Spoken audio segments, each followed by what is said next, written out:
Konoha, my infinite leveling system. Chapter 1. Ugh, my head hurts. Kane opened his eyes and felt as if someone had hit him on the back of his head with a hammer. Then, as the pain slowly subsided. Land of Fire, Konoha, Hokage, Uchiha. A multitude of memories suddenly came flooding back, emerging like how flashbacks are depicted in some movies.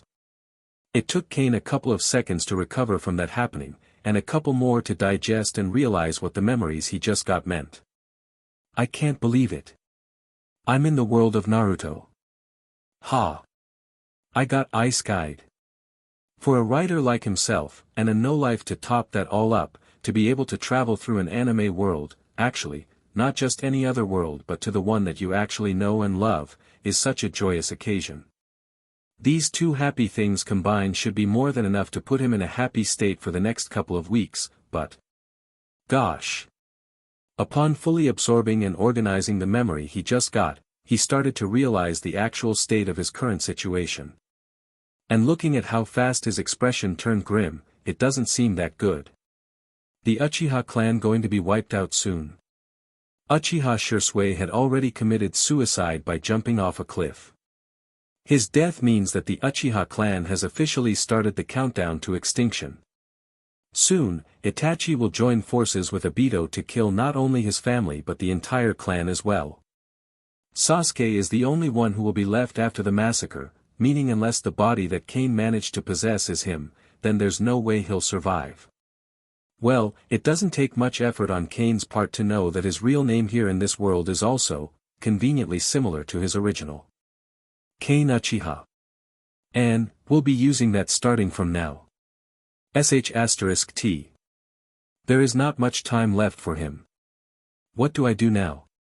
Can I just run away? Kane is not from this world. So even though he managed to get the memories of his current body, he is still him. He still perceives everything through the eyes of the original him. Unbothered by the influence of the emotion of the original owner of his current body. Besides, he is an orphan both in his previous life and in this life. Therefore, he had no psychological burden or attachment to the clan or to the people he supposedly knows in it. So running away, he would have done it without a single thought. Well, if he could do it, that is. The idea of running away lingered in Kane's mind only for a few seconds before he outright rejected it. The entire Uchiha clan was under surveillance by the Umbu and the Root and could not leave the main gate of Konoha. Escaping from other places is even more unrealistic. Konoha is shrouded in a huge spherical barrier, and the moment someone enters or exits, it will be immediately detected by the team assigned to it.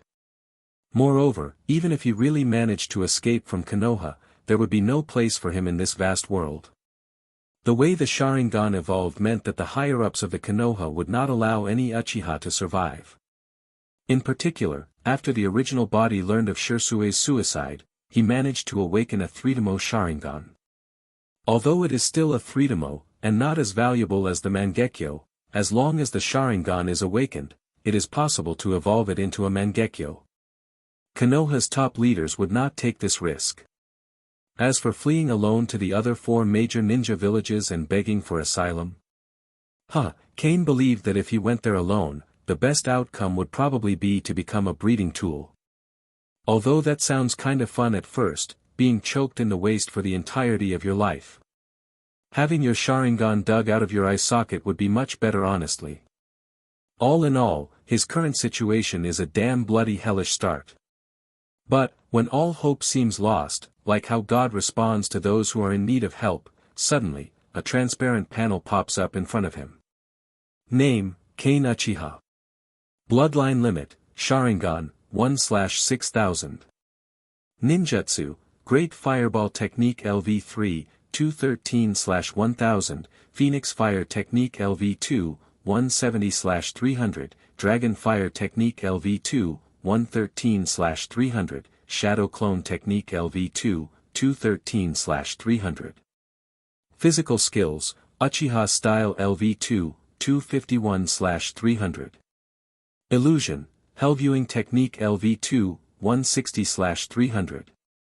Others, Seal Technique LV2, 170/300, throwing technique LV2, 241/300, voice acting LV1, 91/100, acting LV1, 92/100, writing LV1, 59/100. Seeing the window that appeared in front of him and reading all its contents, Kane had the sudden urge to sincerely thank the original body for having a good relationship with Uchiha Clan and for being diligent and hardworking during his training, allowing him to not start with a blank slate. Wait, isn't this the cheat that I made for my protagonist? Kane's eyes widened. Before getting Isekai'd, Kane was actually preparing to start a new book, and the obligatory cheat he compiled for the protagonist of that book was the same as the window he's looking at right now. To make the explanation much shorter, it is basically a system that allows its user to gain experience points to upgrade their skill level. And the limit of it is non-existent, allowing him to upgrade all his skills infinitely had he got enough experience to do so. As a wise man once said, watching others suffer is a pleasant experience, but when you are the one suffering from it, it is not such a good feeling. If I had known I would be Isekai'd with this, I could have given this system more features. Kane jokingly said to himself, making his once tense mood relax for a bit. There are no miracles in Naruto. Here, bloodline is above all else. For example, Guy practiced hard for decades and is still somewhat inferior compared to the titled strongest in the world. Only when he used his final move had he finally got the chance to compete. And that almost cost him his life. So most ordinary people can only be passers-by and go with the flow as the major events play out. Life or death, everything depends on others. It was a powerless feeling. The cheat that he got gave Kane some hope. Even a powerful power such as Sharingan has a limit. But with his system, as long as he works hard, everything is possible. But, there is no time for me to grow up slowly. The Uchiha Clan now has one of its feet in the coffin already and may be gone tomorrow. Improving ordinary skills won't solve the problem at all. Unless, he obtained a Mangekyo. Kane glanced at the experience bar of his Sharingan and quickly gave up this plan. Sharingan, 3 Tomo 1/6000. Because his system was designed by himself, no one understands it better than him. If you want to get 5,999 experience points in just a few days, you might as well go to bed early. Kane took a deep breath, put aside his negative emotions, and calmly thought about the possible countermeasures for his current situation. Escape means death, and not escaping means death too. Damn it. Fine, if that's the case then we might as well rise up and resist, kill those damn B***cheese. Only by dealing with the one who wishes for their demise can the entire clan of Uchiha gain a glimmer of hope. But doing that will be hard unless someone breaks the Uchiha clan's foolish delusions about the Konoha's high-level officials and makes all of them realize that this is a life-and-death struggle with no room for maneuver. The first thing to do is to change people's mindsets. Not only that but also to learn how to take an actual action. Planning to stage a coup and do nothing but meetings are such brain-dead move. They were determined to launch a violent coup, but in the end they were still fussy about it. At that point, might as well not start anything in the first place. In Kane's opinion, with a good clan leader, the Uchiha clan would not be destroyed. Uchiha Fugaku is undoubtedly a good clan leader, he got that position for a reason. But at this point in time, of all the time he could have released the hidden monkey in his brain, now is when he chose to do so. However, he has been the leader of the clan for many years and has won the trust of the clan members. Before the fatal scandal broke out, his position was as solid as a rock. The first wall has arrived. If Kane wants to change the Uchiha ideology, he has to get around this pair of stupid father and son first. He was not afraid of Itachi. What he was afraid of was that Fugaku, the number one culprit, would repeatedly block him, causing him to miss the last chance to survive. We need to find a breakthrough point, so where is the breakthrough point? Kane took out a pen and paper and wrote down a list of names. Sarutobi Hiruzen, Shimura Danzo, Uchiha Shirsui, Uchiha Itachi, Uchiha Fugaku. After thinking about it, a new name was then added. Uchiha Setsuna. After scribbling a few words, Kane put down his pen and smiled at the contents. I got it. This will be my key to surviving this place. For a clan like the Uchiha that worships the strong, Kane's 3 tomo are of extraordinary significance. As long as you awaken the 3 tomo, you can directly enter the clan's decision-making level and have an actual say. Before every major action, regular meetings are held to solicit the opinions and views of the entire clan. And with his eyes, he would be able to join that very meeting. Shirring. Kane opened his eyes, and a pair of 3 tomos slowly spun in his scarlet pupils. All of a sudden, the world is clearer than ever before. The dust in the air rises and falls. A fly 10 meters away, under the observation of the Sharingan, moved slower and slower, and finally seemed to be trapped in amber, frozen in place. The patterns on its wings are clearly visible. Kane took out a shuriken and threw it lightly. The shuriken swept through the air, leaving a long trail. Chi. The body was seamlessly separated. The confused fly, having go/jode, was left with no choice but to silently crash on the floor. This is extraordinary. This feeling made Kane obsessed. He took a deep breath, calmed down, and did not close his Sharingan, carefully sensing and calculating the chakra consumption. The consumption of chakra after opening it for half an hour is about the same as using the Great Fireball technique. Of course, if it is a fierce battle, the consumption of chakra will be faster. Because the abilities of the Sharingan, whether it is insight, copying, or illusion, all require chakra consumption. Well, members of the Uchiha clan tend to have more chakra than the others, an advantage that runs in the blood. Glancing at the experience bar. Plus 0.5 EXP. Plus 0.5 EXP. Plus 0.5 EXP. Plus 0.5 EXP. Plus 0.5 EXP. After seeing the steady flow of the incoming EXPs, Kane nodded in satisfaction. After that, he then wasted no time and decided to finally start the first phase of his plan. He walked towards his drawer and took out a well-preserved notebook from it. As he goes to a nearby table and comfortably sits on it, he starts sorting out his original body's memories of Uchiha Shursui. A moment after doing that, he then started writing something in the notebook. After wasting dozens of sheets of paper, Kane finally wrote a satisfactory work. At least that's what he believed so. For him, it's just like an actor writing a biography for the character he's playing. His admiration for his work didn't last that long though, because right after that, he quickly took out another stack of paper from the same cabinet where he got the notebook, and began writing in it as well. This time, it took him quite a while to finish it all. Only then, had he finally rested his eyes, at the same time, deactivating his Sharingan who has been on the run throughout this whole time. Making his eyes extremely tired. Though as much as he wanted to rest already, he didn't have the luxury to do so. So he quickly stood up and made some preparations for his next action. After finishing, Kane changed into casual clothes and left his room. It's still early, I had time to get to the forest and get familiar with this body. Although Kane received the memory of this body, operating it with the same precision as the original operator of this body is an extremely hard task. The same way as how you cannot perform a flying 360 spinning hook kick just because you saw someone on TV do it. And, not sure whether that kick exists or not.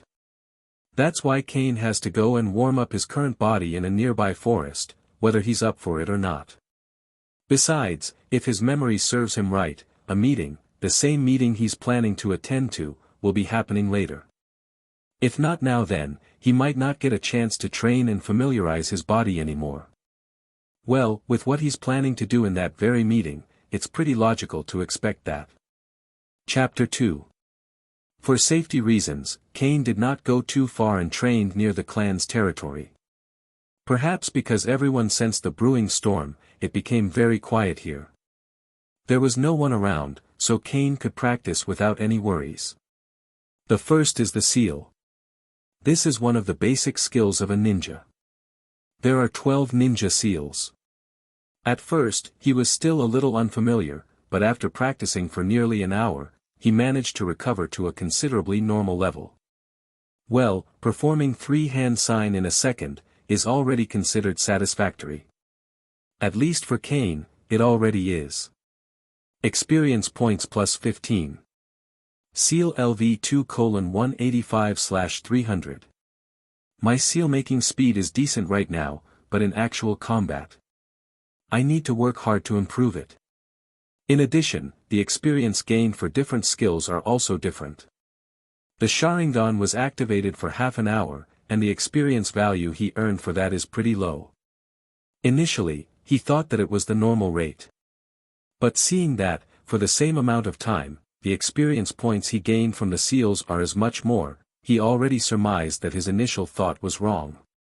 Is it the difficulty of the exercises or other factors that cause such a significant gap? Kane kept this question in mind and began to experiment with other ninjutsu. Starting with the Great Fireball technique. Fwoo! The next moment, all of a sudden, a ball of fire with a diameter of 1 meter flew across the area and then burned through the lake, emitting wisps of white smoke. Amidst the water, the blazing flames kept raging around. It only stopped when Kane finally stopped the supply of chakra, making the flames dissipate instantly. Plus 1.1 EXP. Actually, techniques such as the Great Fireball would take at least a little longer to cast. At least that's how it is normally. But thanks to his Great Fireball being LVL3, it allows Kane to reduce the seal-making time and cast it much faster than normal. It seems that the improvement of ninjutsu level will bring potential bonuses in other aspects. In actual combat, the speed of forming a sign can sometimes determine the outcome of a battle. So the prospect of being able to cast a technique instantly in the future, without performing all the necessary hand signs is truly a joyous occasion. Alright, calm down. Kane chuckles and mutters to himself as he takes a deep breath.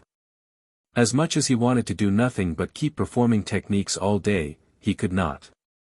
Besides, he has an idea that needs to be verified first. 'Cause if it turns out to be true, then this will truly give him a massive boost. This idea of his is pretty simple actually. It is the thought of, can the shadow clone also gain experience points for him? Not waiting any longer, Kane summoned a shadow clone. Poof! With a puff of smoke, a shadow clone with a similar appearance appeared in front of him. Then, after that, he gave the clone an order to perform some techniques and actions that would normally gain him some EXP. Which is an order the shadow clone followed without any hesitation. After the clone did what he was ordered to do, Kane stared at the experience bar intently. But, to his immediate disappointment, the experience value did not change. Kane tried to give the same order a couple of times without giving up. Unfortunately, the progress of the experience bar remains unchanged. But then, another idea dawned on him. Should I dismiss the shadow clone first? Kane did just that, and as the chakra returned to his body paired with the clone's memories. Poof! Ding! The value of his EXP bar changed. Seal LV2, 186.5/300. So the shadow clone can only gain 1/10 of the original experience value. This number is very low, but Kane is not disappointed. A cheat plus a small cheat, this is basically how he sees this entire situation. At the end of the day, the rate doesn't really matter. Besides, the number of shadow clones can be increased. The only thing to note is how to avoid the memory shock caused by multiple shadow clones after they are released. Anyways, right after this, he checked the time. Seeing that he still had some left, he then tried other ninjutsu one by one. During the continuous training, the familiar feeling of strangeness throughout his body quickly disappeared. However, Kane did not spend the rest of his time on pure training. It is certainly important, but it cannot produce miracles in a very short period of time. If you want to get past the wall, breaking through it is not always the best answer. Sometimes, you have to find another way. After returning home, Kane began to take action. Thanks to him doing lots of side jobs in the past, he acquired level 1 voice and acting skills. Once the night hits, he leaves 2 clones at home to practice his voice and acting skills. He ate a quick bite at a small shop on the street, and after filling his stomach, he headed towards the Naka shrine. Tonight is a meeting day. Meetings are usually boring, but it's very important to Kane. At 7 in the evening, the empty shrine was gradually filled with people, and Kane quickly found himself a corner to sit on. The others, on the other hand, gathered in 2s and 3s, forming small groups and talk a lot. But, looking closely, one will notice that they are actually divided into 2 factions. One on the left faction and one on the right faction. When will they give us an explanation about Shirsue's death? After the Nine-Tails attack, our clan has been suppressed by Konoha. I think Konoha has never regarded us as their people. There was no ninja world war in which we didn't fight on the battlefield. Many of our clansmen died, but what did we gain? That's right, we are worthy of Konoha, but Konoha is not worthy of us. Alright, stop talking, the third Hokage also has his difficulties.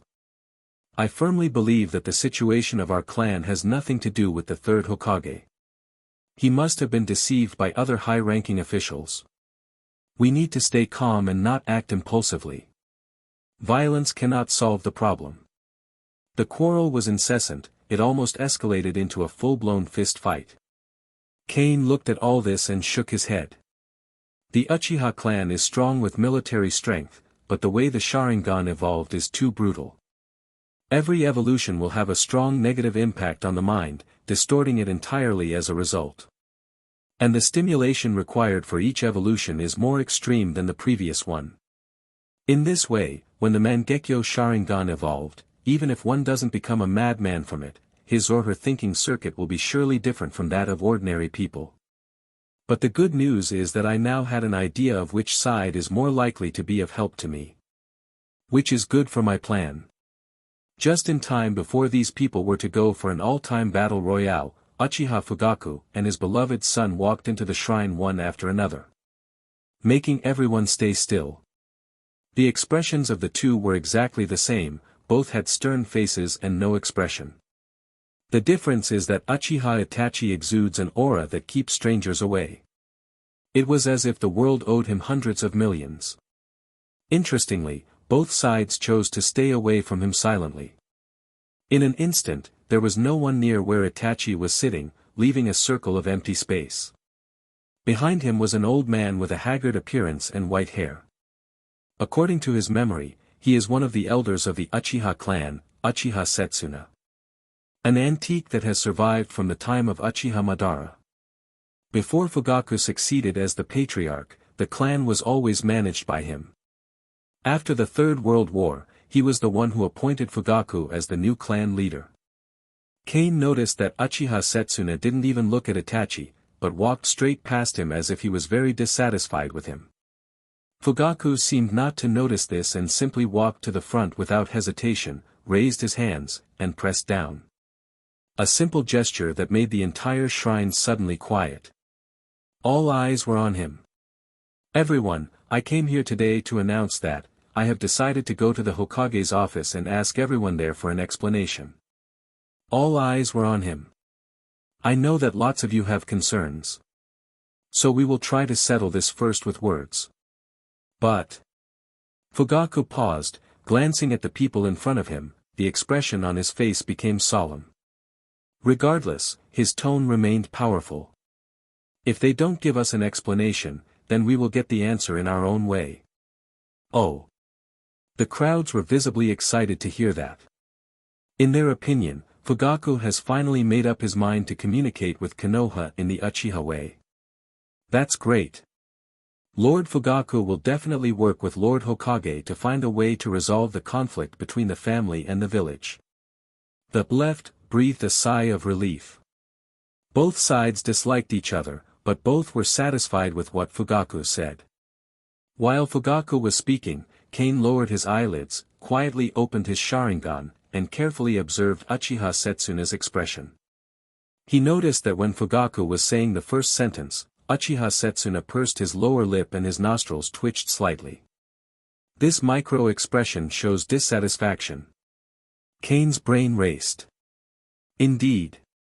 Uchiha Setsuna is also a member of the right side. He has always hoped to take back sovereignty from Konoha, that's how it is always. And Fugaku, who had previously been tolerant of Konoha's suppression and tried to do nothing but make peace, left him visibly dissatisfied. But when Fugaku said that he would use the Uchiha clan's way to ask for an explanation, Uchiha Setsuna's stern expression eased a little, and nodded slightly. But that did little to ease up his overall mood. Now that the family's genius ninja Uchiha Shisui has died, Fugaku is still thinking about solving the problem through communication. It would be a miracle if he is satisfied. Kane shook his head inwardly after seeing this. Using the Uchiha clan's way, huh? If I didn't know what would happen later, I would have believed you as well. Fugaku is indeed as unreliable as his son. Setsuna is a good candidate for cooperation. Uchiha Setsuna has been in charge of the family for decades and has a high prestige. He would be the ultimate key. Not long after, Fugaku and the others left the shrine. The right and left factions who disliked each other also went their separate ways. After the show, Kane found a public toilet, changed his appearance inside, and walked out leisurely. He deliberately took a detour and released the shadow clone technique near his home. The shadow clone returned with memories in an instant. +5. EXP. +6. EXP. Voice skills LV1 LV2, 0/300. Acting skill LV1 LV2, 2/300. A lot of relevant skills and knowledge have emerged in my mind, and he has a new understanding of these two skills now. Seeing this put a smile on Kane's mouth before he turned around and left. Not wasting any more time. Direction, directly pointing to Uchiha Setsuna's location. It would be a lie to say that he wasn't nervous. Whether he lives or dies will depend on the outcome of tonight's conversation. The tension oppressed his brain. Some people will be overwhelmed by negative emotions, while others can quickly calm down and perform beyond their normal level. Kane is thankfully on the latter. He was looking forward to the upcoming meeting. Whether to turn the tide or to flee to the end of this world, it all depends on this one move. Chapter 3. Who is it? Came a vigilant voice from behind the door. The voice sounded a little old, but the experience behind it is apparent. He is Uchiha Setsuna's butler and part-time bodyguard. Kane lowered his voice and answered briefly and forcefully. I am Kane Uchiha, and I have something important to discuss with the elder. Kane. Uchiha. The butler behind the door searched his thoughts, and it didn't take him that long before a man with a pretty memorable appearance and possessing a 3-tomo to appear in his mind. These combined facts allowed the butler to make an immediate decision. The elder has been working hard for the clan these days and has gone to bed already. Let's do it another day. An immediate rejection. Kane already expected this. So before the butler could even finish talking. The clan is in danger. I hold crucial information in my hands that concerns the safety of our clan. Besides, I have been under surveillance by the Umbu, and within 2 days I might be forced to commit suicide like Uchiha Shisui. Please, I need to inform the elder of this. Kane spoke very quickly, but his words were very clear. Hidden beneath the clarity lies tension and fear that is difficult for ordinary people to perceive. Little tips brought by his very own LVL2 voice skills. It worked well in this dark environment. Create a sense of urgency without making it difficult for people to hear what is being said. Even better, he made the butler behind the door hear the hidden uneasiness. Now, probably because of the current situation within the clan, Kane didn't have a hard time convincing the person behind the door. As a close confidant of Uchiha Setsuna, he could more intuitively feel how dangerous the current situation is, and what Kane said is not too far from reality. If something were to actually happen in relation to the boy's words, then it could be said that it's within everyone's expectation. The door was opened a little, just enough for one person to enter. The butler looked around and made sure no one was there, then asked Cain to come in first and wait. Suddenly, Cain's heart rose to his throat. Squeak. You are not Cain Uchiha, who are you? The butler raised the lantern in his hand, used the candlelight to see the appearance of the person, and shouted in surprise. Please calm yourself. I have an explanation for this. Cain said, cancelling the transformation technique and opening his Sharingan to prove his identity. I've been targeted. Only by using the transformation technique can I temporarily avoid their pursuit. This action further proves that Cain is telling the truth. Alright. Wait here first, don't move around. I'll go and report to the elder. Though, I can't guarantee whether the elders will see you or not. Cain's eyelids twitched. Such uncertainty is too costly for him right now. So he quickly called out to the butler and asked. May I ask for your name, sir? Oh. It's Uchiha Kamakura. Cain nodded and then said anxiously. I can feel the danger approaching. There is not much time left for me and the clan. I will leave everything to Lord Kamakura to convince the elder. Please. In the dark environment, Cain constantly aroused Kamakura's sense of crisis and responsibility through voice and content. Only when it concerns their own vital interests, will both parties work hard and take necessary action. That's why, in response, Uchiha Kamakura nodded. All right. Before leaving, Cain then stayed where he was and waited. Now, he already tried and done the best of his ability. If it doesn't work still, well, he has no more choice but to take the risky measures. Setsunasama, there is a ninja named Cain Uchiha who wants to see you. He said that it is related to the safety of the clan. Uchiha Setsuna, who had just laid down, closed his eyes, ready to let the butler send him away. He was tired of hearing things like this. Kamakura, as you get older, has your judgment grown old as well? Kamakura sensed the impatience in the voice of the owner of the house. So he hastily added. He said that he was being monitored by the Umbu and could be assassinated by them at any time. Uchiha Setsuna, who was lying on the bed, suddenly opened his eyes upon hearing this. Then, an old voice sounded. Tell me his information. Cain Uchiha, 16 years old this year, both parents are dead, Sharingan has evolved to 3 Tomo, and previously agreed to use peaceful means to resolve the conflict with Konoha. The courtyard is deep and quiet, with frogs croaking from the pond from time to time. The owner of the house didn't say anything after hearing this. Kamakura stood outside the door and waited patiently. After a while, Setsuna's voice sounded. Bring him to see me. Kamakura breathed a sigh of relief for some reason. He then brought back the good news to Cain, who was patiently waiting. The elder agrees to see you. Yes. I finally passed the first wall. Cain exclaimed inwardly. However, he did not relax. He needed to be extremely alert and careful while dealing with the next situation. A candle was lit in the main room. In the dim candlelight, a somewhat hunched figure was cast on the shoji door.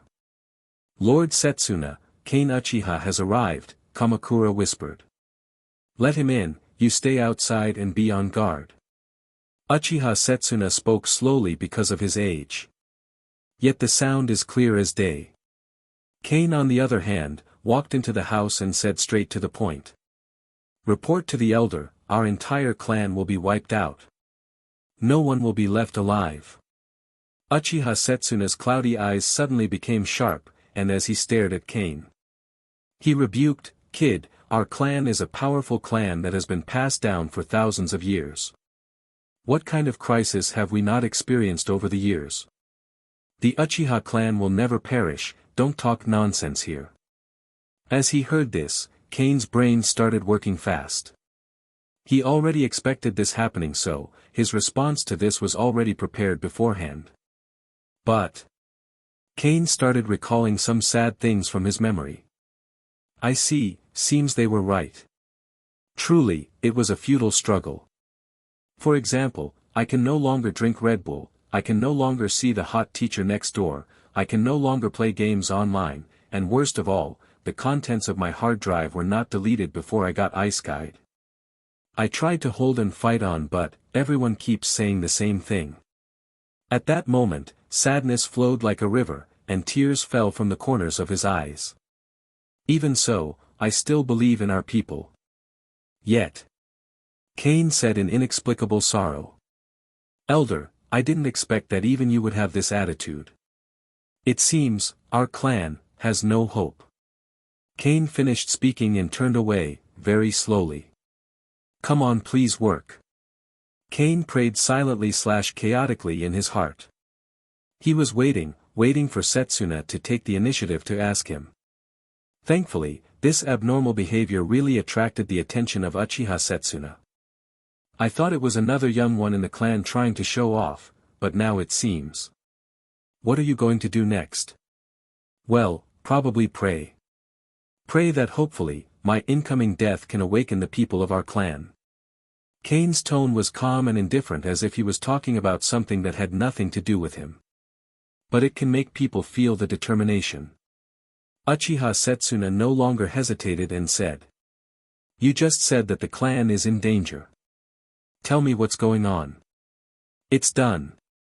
Cain celebrated upon hearing what Setsuna just said. The most difficult level, the trust, has been finally taken. Albeit partially, it doesn't change the fact that he already got some of it. Thanks to that little trust, the next part would be significantly easy to act out. Shursui. Uchiha Shursui didn't commit suicide. Uchiha Setsuna had no expression and didn't give out a response, but Cain could read a sentence from his eyes. If this is what you mean by the extinction of the clan, then get out of here. However, Cain didn't keep anyone in suspense and immediately followed up on what he just said. It was Danzo. Shimura Danzo. He's the one who did it. Uchiha Setsuna's eyelids twitched, the wrinkles between his brows squeezed together, and he couldn't help but exclaim, Shimura Danzo. He pressed. Are you sure it was him? Cain pursed his lips, nodded heavily, clenched his fists, and said angrily. I am sure. Meal after meal, Cain kept serving to the point that Setsuna was already having a hard time digesting what he had just taken. But it seems that Cain doesn't have a plan to let him do that, as before he could even recover, Cain immediately served out the biggest fish. Itachi Uchiha has fully surrendered to Konoha and is preparing to join forces with Konoha to exterminate the clan. Chapter 4. Impossible. Uchiha Setsuna slammed the table and stood up. Itachi is the future of the clan, he can't possibly do such a thing. Do you really understand, Uchiha Itachi? Do you really know the truth about Shursui's death? Cain asked coldly. He did not wait for Uchiha Setsuna to respond and directly said, with all due respect, Elder, you seem to know nothing about him. You have never really understood him. He is more extreme than anyone else. He is an absolute lunatic. Between Konoha and his family, he chose Konoha. Cain finished speaking and remained silent, giving the elder time to process what he just said. After a long silence, Setsuna asked in a hoarse voice. Who else besides Danzo got Shursui killed? Cain had a sad look on his face and said sorrowfully. Uchiha Itachi. He helped to organize his death, that's for sure. Uchiha Setsuna raised his head while looking at Cain, the three tomo in his eyes slowly spun, and his scarlet pupils glowed with a strange light. Indicating only one thing. How do you know this? Cain's basic instinct after realizing what was happening was to struggle. But, he managed to stop himself, and after a few seconds, the anger on his face turned into confusion. He took out a folded piece of letter paper from his ninja tool bag and said in a dull voice. Shursui left me a suicide note, and I learned this from it. Are you and Shursui on good terms? Yes, we treat each other like brothers. Do you hate Uchiha Itachi? At that question, Cain's face was ferocious, with veins popping out on his forehead. He caused Shursui's death. Of course, I want to kill him. Uchiha Setsuna, after Cain said that, stopped asking more questions and just silently took the suicide note. After opening it, creases on the rough corners of the paper can be seen. There were even wrinkles left by using excessive force. There are also some traces of water droplets left on the paper. All this illustrates one thing that doesn't even need any explanation. Setsuna started reading the content of the note word by word in the dim light. From beginning to end, not a single word was missed. By the time you read this letter, I will be dead. I originally wanted to use my Mangekyo Sharingan to stop the impending conflict, but unfortunately, Itachi asked those at the top to deal with me. I naively thought I could change everything, but apparently, I was wrong. My eyes will probably be taken away by Danzo. If you hear the news of my suicide, it means that the clan, our family, is on the brink of danger. Watch out for Itachi. He has already turned to Konoha. Watch out for the third Hokage and Shimura Danzo. They will stop you the moment they find out you're trying to go against them. Kane, be very careful. Things will be hard from now on. You tried to hide it, but I know you're very smart. Everyone has their reasons and I want to respect yours. But I have no choice anymore but to bet my remaining hope on you. Kane, please find a way to resolve this crisis. You're my last hope. Uchiha Setsuna repeatedly read the supposedly suicide note. It is Shirsue's handwriting, and the tone is consistent with Shirsue's habits. He came back to his senses, folded the letter, and asked Kane to put it back where it belonged. Kane. Uchiha Setsuna deactivated his Sharingan and asked with a slightly tired look. How do you know this? Kane, who looked like he just woke up from his dazed state, acted a little confused. As if he didn't know what just happened. Elder, what did you say just now? I didn't hear it clearly. Can you say it again? A person who is controlled by an illusion will experience a brief trance after the illusion is lifted. How do you know all this information? The muscles on Kane's cheeks twitched slightly, and his left hand unconsciously reached for the ninja tool bag, then retracted as if he had been electrocuted. The back and forth movement was very slight. If Uchiha Setsuna had not been observing carefully, he would not have been able to notice this tiny movement. The last trace of vigilance in Uchiha Setsuna's heart disappeared. Kane is only a 16-year-old young man. If a child of his age has any problems, they will definitely not escape the inside of his eyes. From the beginning till now, he has not noticed anything unusual. That is to say, what he said has great plausibility. I am the elder of the clan, don't you trust me?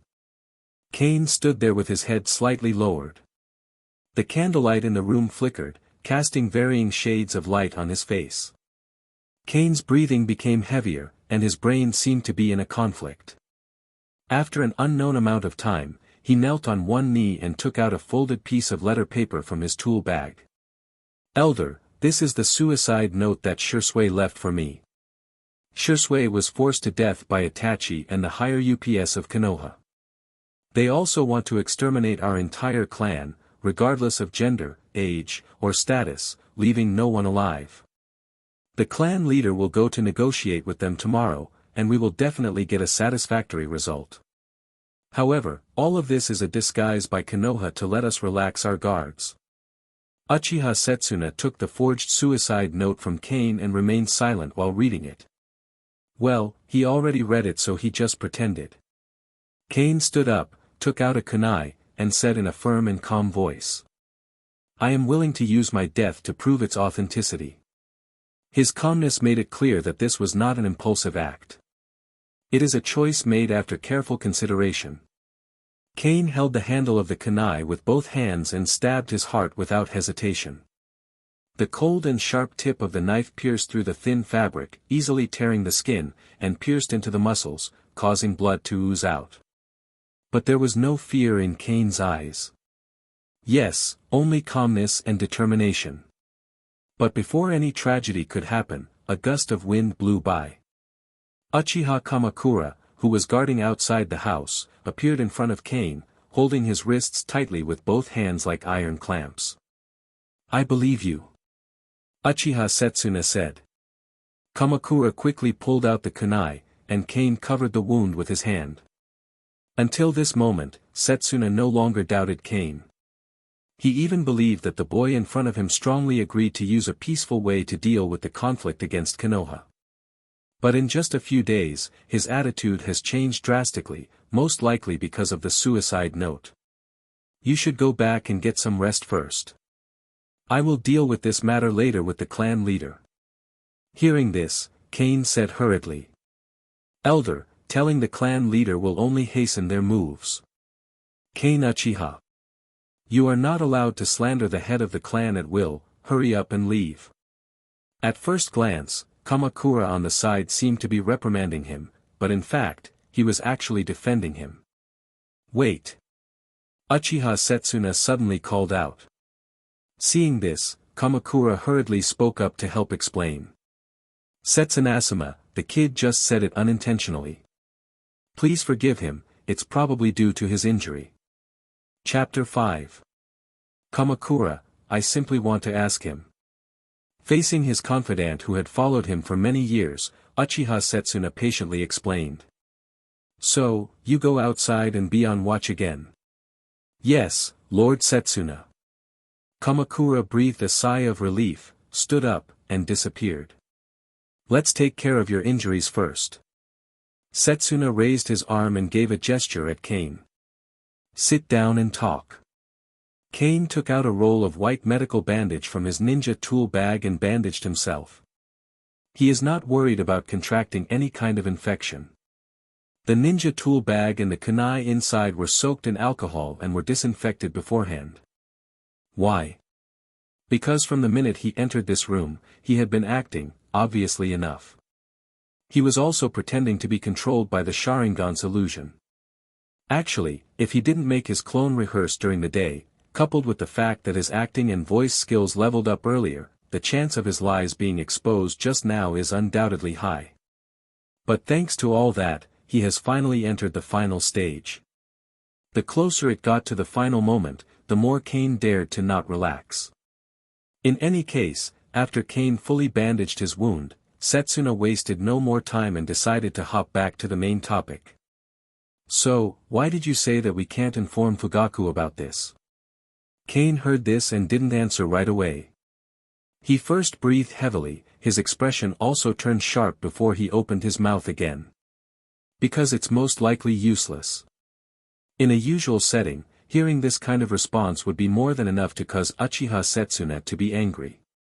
Such disrespectful remarks would normally not get past him unscathed. Yet, right now, for some reason, none of that happened, weirdly so. His expression remained unchanged even after hearing Kane's words. However, this did not mean that he took no offense from that. At the end of the day, he's still an elder of the clan. Useless huh? You better have a good reason for saying that. I do. Well, you see, Itachi is Lord Fugaku's most beloved child. As a father, he will surely choose to protect his children, which is commendable. But as the leader of our clan, it is not. After pausing for a few seconds, Kane continued. The Kyuubi incident and these past few years are already enough for us to see Lord Fugaku's true nature. In times of peace, he is definitely a very qualified and good leader. But now with the current situation within the clan, his attitude and way of working will only lead us to our graves.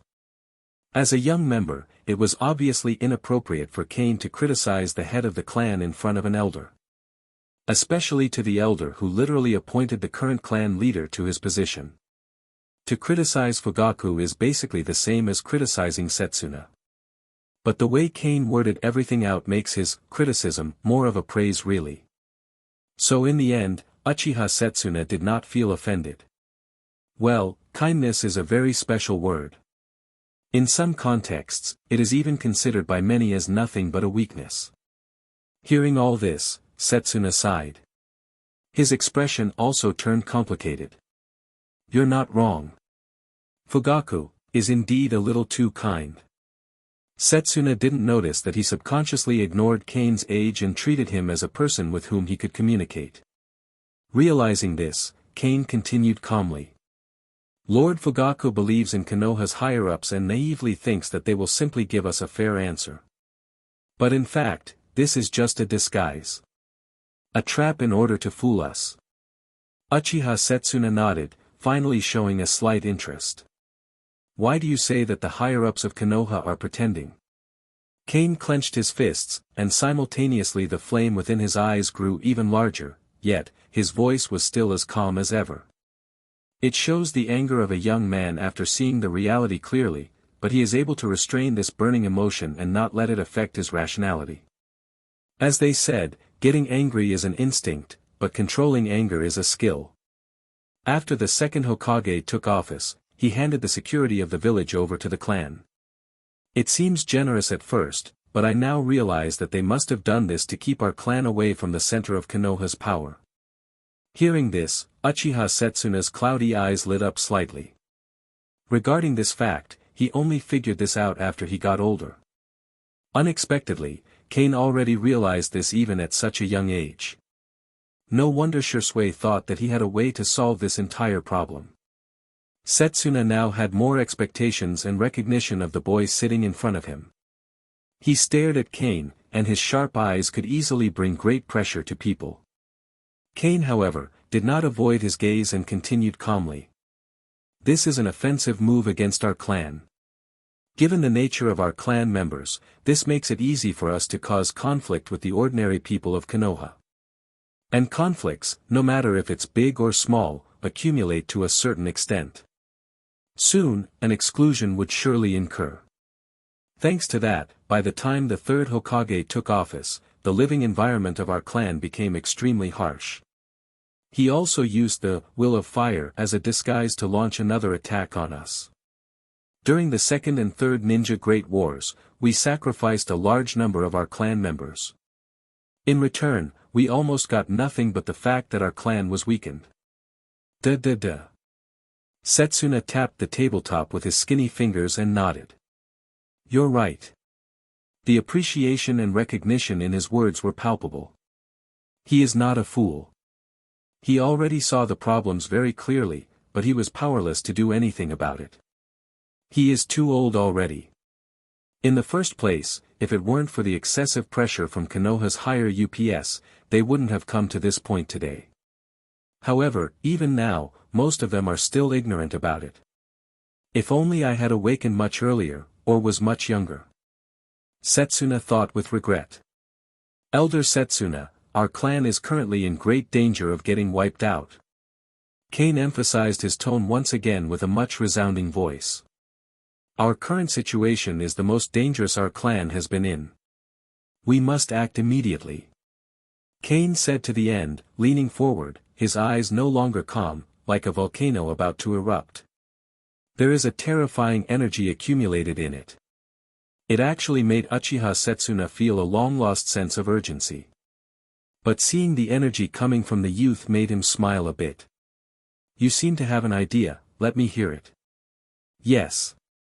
In my opinion, the conflict between our clan and Konoha has already reached an irreconcilable point.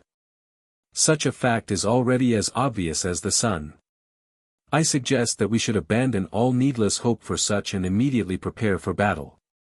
Kane stood up, his dark eyes glowed as the tomo on his eyes slowly rotated. Uchiha Setsuna read decisiveness from them. Planning a coup is not like hosting a party. It is a bloody and sacrificial action with no room for maneuver until one side is completely destroyed, and yet we're still doing nothing but talk. These words exploded in Setsuna's heart like a clap of thunder, making his whole body numb.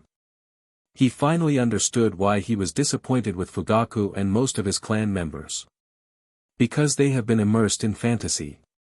Weak, naive, and childish. When did your Sharingan evolve? Uchiha Setsuna pondered for a moment and asked an irrelevant question. After seeing Shisui's note. Setsuna dispelled the doubts in his heart. No wonder he felt so exhausted just now. The three tomo in Kane's eyes prompted him to make a decision. What do you think should be done? This is his very last question. And this question, he sincerely hopes that the young man in front of him can make a satisfactory, no, a qualified answer. Kane on the other hand, pursed his dry lips and with a serious look on his face, gave his answer. Chapter 6. Elder Setsuna, please be sure to attend tomorrow's meeting with Lord Fugaku. Then, after arriving at the venue, ask the Hokage to have all the ninja clan leaders of Konoha to be present as witnesses. What if Sarutobi refuses? Kane's eyes gleamed, and he said confidently. In order to paralyze us, he won't refuse. He might even be glad that we asked for that to happen ourselves. It will surely happen as long as we are adamant about it. Uchiha Setsuna nodded, motioning for Kane to continue. After all the ninja clan leaders have arrived at the scene, Kane paused for a second and showed a disgusted expression. Ask Shimura Danzo to remove the bandages wrapped around his right eye and arm. Uchiha Setsuna's heart skipped a beat and his face quickly contorted in anger upon hearing this. Kane didn't even need to explain what he meant, he easily understood everything immediately. Is that truly the case? Kane nodded and said confidently, yes, his right eye has been replaced with Shirsue's eye. Shimura Danzo, to cover up the Sharingan and Hashirama cells on his body, has used bandages to wrap his head and arms. He also uses a lot of open-ended excuses to avoid suspicion. However, Danzo will not agree to this. Kane was not surprised, of course, he won't agree. As long as Danzo is not mentally ill, he will never agree to this request.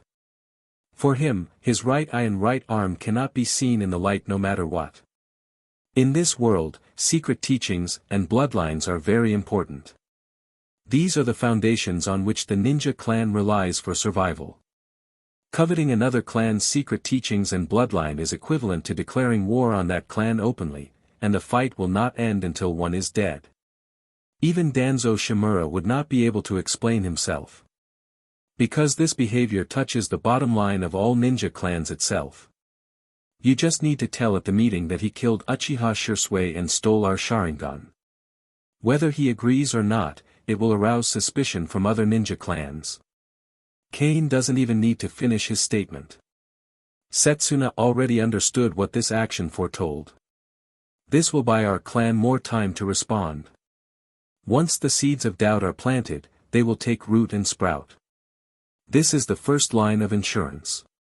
If the Uchiha clan was exterminated immediately, other ninja clans would inevitably think of many bad things.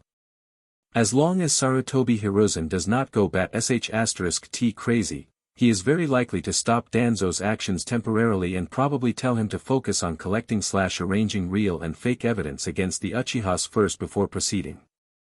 Unfortunately for them, this is not something that can be accomplished in a day or two. In this way, the night of genocide can be delayed. That alone is already enough for Kane's goals to be achieved. He would delay this period of time not to just gain experience but to also develop secretly. Uchiha Setsuna thought about what Kane said, weighing the pros and cons. When people get older, the accumulation of time makes their experience richer than when they were young, and when faced with choices, they will think a lot. So Kane decided to make one last push. Elder Setsuna, our clan has no way out either way. Shimura Danzo and Sarutobi Hiruzen are in the same boat. If we offend them, the consequences will not be any worse. If we don't offend them, our clan will lose our last chance. Uchiha Setsuna laughed at himself. He prided himself on being decisive when it came to making decisions. He never thought that when the time when it truly mattered, he would need a kid to remind him. Okay, I'll take a chance with you. Uchiha Setsuna's eyes were as sharp as a knife. If things develop as you expected, I will unconditionally support all your actions in the future. It's finally done. Kane suppressed his excitement, pushed a palm-sized recording device in front of Setsuna, and said. Please rest assured, Elder. I will not joke in regards to the safety of the clan or my own life. Whether that is true or not, we will know tomorrow. Uchiha Setsuna looked down at the recording device on the table and asked in confusion, what is this? A tape recorder is a device that can record sound. Kane demonstrated how to operate it to Setsuna and said. Elder Setsuna, please use it to record the live conversation tomorrow. We might need it for our next courses of action. Setsuna fiddled with it himself and put the equipment away. Also, I need to go to the police building tomorrow to look up some information, and I need permission. Setsuna was decisive. So without hesitation, he said, I'll instruct Kamakura to go and cooperate with you. Kane suppressed his excitement and thanked him calmly, Thank you, Elder Setsuna, for your trust. Uchiha Setsuna shook his head and said, Everything is for the clan. Hearing this, Kane then stood up and nodded, Indeed, everything is for the clan. The two had talked for a long time. The entire length of their conversation is not short. So with Uchiha Setsuna having told everything that needed to be said already, he quickly instructed Kane to go home in the meantime. Which is an order that Kane gladly followed. He quickly returned home and lay on the sofa, silently thinking whether he missed or forgot something to include in his conversation with Elder Setsuna. After reviewing it and making sure that he surely got everything, he finally relaxed. As soon as his body relaxed, fatigue quickly came over. After a quick wash, for some reason, he summoned a shadow clone and then ordered it to sleep on the bed. After that, he crawled under that very same bed, made himself somewhat comfortable, and then over time, fell into a deep sleep. The next morning, Kane emerged from under the bed in high spirits. But the first thing he noticed was his missing clone paired with a tiny hole on the foam of the bed. Stunned for a moment, his eyes became fierce. It seems that he's indeed correct to not let himself sleep comfortably last night.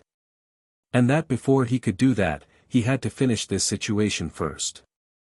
So armed with a new sense of motivation, he quickly prepared for the current day. Before leaving, he left a shadow clone at home to continue working on his acting and voice skills. These two skills are crucial and related to his subsequent plans. After going out for breakfast, Kane headed for the police department building. Having only one layer of insurance is not reliable. Who knows, being F***ked in the head is not a foreign word for someone who's named Sarutobi Hiruzen and Shimura Danzo. For the sake of his own life, he has to add another insurance. Kamakura, Elder Setsuna's butler, was already waiting at the agreed location early. But, the one who came was only a shadow clone. The real body most likely followed Elder Setsuna at the meeting today. Well, shadow clones or real bodies don't matter, as long as they can get the job done. Since the Nine Tails incident, the Uchiha clan was forcibly relocated to the outskirts of the village. Far away from Konoha's main community, this is one of the reasons why the Uchiha were easily destroyed. Walking into the police building, everyone looked very tense. During this period, there were meetings every day, and the clan members were restless and no one could calm down and do jobs properly. However, with Kamakura leading the way and with a token in his hand, Kane passed through everything and easily entered the data room. The filing cabinets inside were filled with all kinds of information. Kane, can you explain to me, what are you here to verify? Kane smiled and said, I'm looking for someone, a carpenter. Carpenter? Kamakura asked in surprise. Yes, he is very important. With strangers around him, Kane did not say much. After that, he simply turned his head and said politely to the data administrator. Please help me find the registration information of people entering and leaving the country in the past year. Chapter 7. The main responsibility of the Konoha police force is to maintain law and order in the village. People entering and leaving the village must register their information and then report a copy to the police department. Kane did not join the police force, and according to regulations, he had no authority to access this information. But thanks to the support of Elder Setsuna, there was naturally no problem in this regard. The data manager took out stacks of documents from the filing cabinet, which together were 2 meters high. He said respectfully, "These are the information registered in the past 6 months." Kane's eyes twitched heavily. In this case, it would take him hours upon hours just to find this one person he's trying to look for. Sir Kamakura, can you please gather a few people here to help us? Kamakura didn't say anything. He simply nodded, and not even a couple of minutes had passed, found 6 people from downstairs. Not to mention they were all Chunins who had at least one tomo Sharingan. This would truly make their work here insanely fast. Before starting though, Kane glanced meaningfully at the data manager. Which, the latter immediately understood and wisely left the archive room and closed the door behind. Ahem. Everyone, my name is Kane Uchiha, you can just call me Kane. I will make this fast, so listen carefully. Our target for today is a carpenter called Geno. However, he may have registered under other names already. So in order to prevent omissions, please filter out all the carpenters in the information list first. We should do what Kane says. This matter concerns the clan itself, so there must be no mistakes. Kamakura added, further empowering Kane's words. He is Uchiha Setsuna's confidant. At certain times, he can even directly represent the elder himself. The 6 Uchiha helpers who know this very fact are visibly enthusiastic and willing to contribute already. Immediately after that, without asking any more questions, they all summoned shadow clones and got down to work. The efficiency of ninjas at work is truly amazing. Shadow clone is simply one of the best things ever created. If this existed in Kane's previous life, one person would have been already enough to construct an entire building. It's a pity that such a practical ninjutsu is not always used. Half an hour later, one of the helpers held a piece of paper in his hand and exclaimed. I found it. Kane quickly took the information, and read it from beginning to end, and a smile appeared on his face. It's him. Kamakura glanced at the information. There was a 1-inch photo posted in the upper left corner, showing an old man with a kind smile. Now, please come and help me arrest him.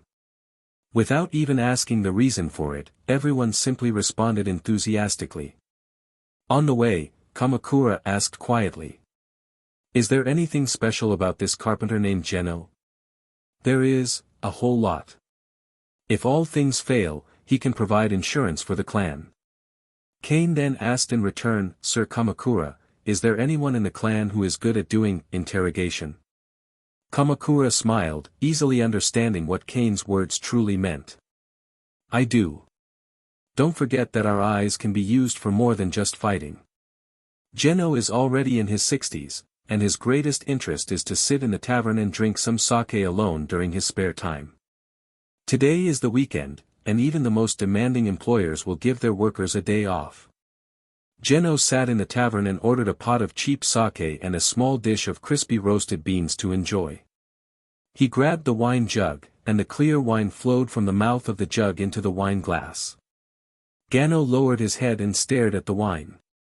In a trance, a sea of fire overlapped his vision. Shrill sounds of fighting and cries for help. His family and his home were burned down by Konoha's bandits. Geno picked up the wine glass and drank it all as if he wanted to swallow all the hatred and pain into his stomach. Suddenly, his muscles tensed up, like a wild beast ready to explode at any time. He sensed the danger. Carpenter Geno, someone has reported to us that you cut corners and used inferior materials, which caused a house to collapse. Please follow me to the police department to cooperate with the investigation. A clear and clean voice rang in Geno's ears. Judging from the voice alone, the person who is speaking must be quite young and good-natured. Well indeed, in reality, that might not be the case at all, but with how the speaker of the voice just now presented himself, anyone can't help but feel that way. Truly the wonders when both acting skill and voice skill were to be combined. Overall, that's the reason why Geno's muscles relaxed slightly, and the vigilance inside him mostly disappeared. His craftsmanship was exquisite and well known, and many employers invited him. From time to time, his colleagues would become jealous and try to cause trouble for him by various means. He has gotten used to it over the years. Geno turned around, with a bitter look on his face and wrinkles on his forehead, and said in a hoarse voice. I was framed. Anyone who sees such an old man will feel sympathy. But Kane, who is also equipping such a pure look on his face, is unaffected. Well, I also think that as well. But a complaint was made, and since the investigation is still rolling, other than treating you as nice as I can't do much." As he spoke, he took out something that looked like a handcuff from his bag. Kane smiled apologetically, like a nervous teenager enforcing the law for the first time. "I'm sorry, old man, these are regulations. You can't wrongly accuse me." "That's true. As we get on our way, the team that went to investigate would already be done for sure. If you truly did nothing, then you will be released immediately, and even be compensated for your troubles. I promise," Kane said as he showed him his brightest smile. Well, as much as anyone wanted to disagree, the fact that Kane possessed a pretty good appearance helped a lot. Such a thing is really useful, especially in these kinds of situations. If it was another fierce-looking, ferocious person, Geno would definitely not have the same attitude. Oh well, a typical bad day I guess. Geno even took the initiative to stretch out his hand so that Kane could put the cuffs on him. "Old man, I heard you are a carpenter. Being seen outside in such a state might damage your reputation. So put this on to cover your face." Kane considerately took out an animal mask from his all-purpose ninja tool bag. Geno gladly took the mask and put it on. There were still several areas of his grand plan that had not been completed, and he could not afford to lose the job until the plan was complete. For the sake of his career, Geno took the initiative to ask, "Can we avoid some crowded routes as well? Some might still recognize me even with the mask on." "Of course." Kane agreed generously. This was actually what he wanted as well. However, as they were about to leave, the pub owner stood by the door, looking like he wanted to say something but didn't dare to. "How much?" The tavern owner didn't expect Kane to ask first. He hurriedly said,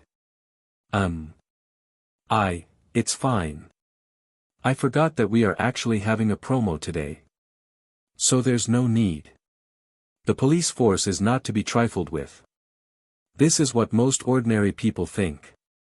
They would rather bear the damage themselves than offend the police force, which would be even more troublesome. How much is it?" "It's okay, just say it." Kane asked again. 160 Rio.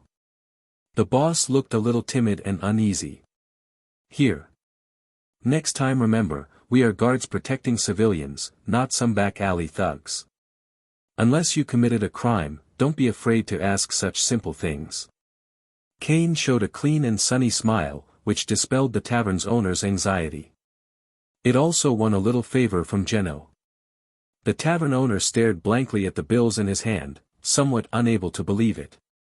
He raised his head and looked at Kane's receding figure. Under the sunlight, his back seems to shine brightly. If only all the people in the police force were like him.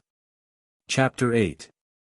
Walking into an empty alley, Geno suddenly stopped and said, "Young man, please help me unlock the handcuffs for a bit so I can return the money to you." Hearing this, Kane narrowed his eyes slightly.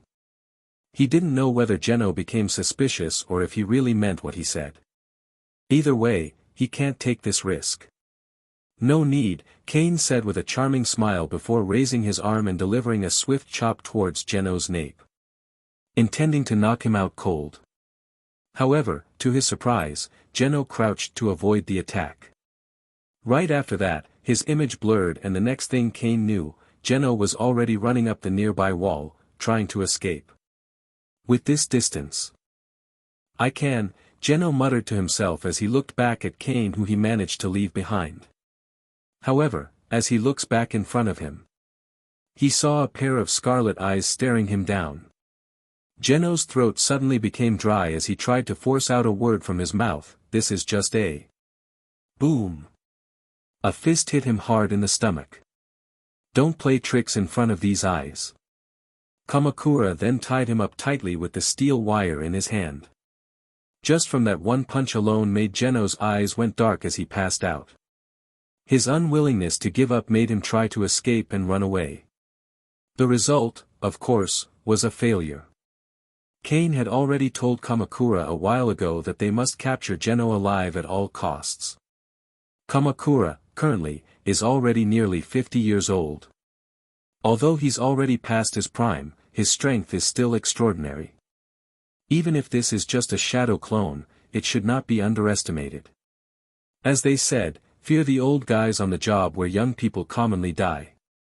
In any case, going back to the main topic, it is not that difficult to understand why Geno was arrested. At the very least, it will soon be understood. That's what Kane expected. Being a ninja village, obviously, the police force would have its own interrogation chamber. It is not spacious, has no windows, and the facilities in the room are very basic. A table and 2 benches. Well, there is also a solid iron bar.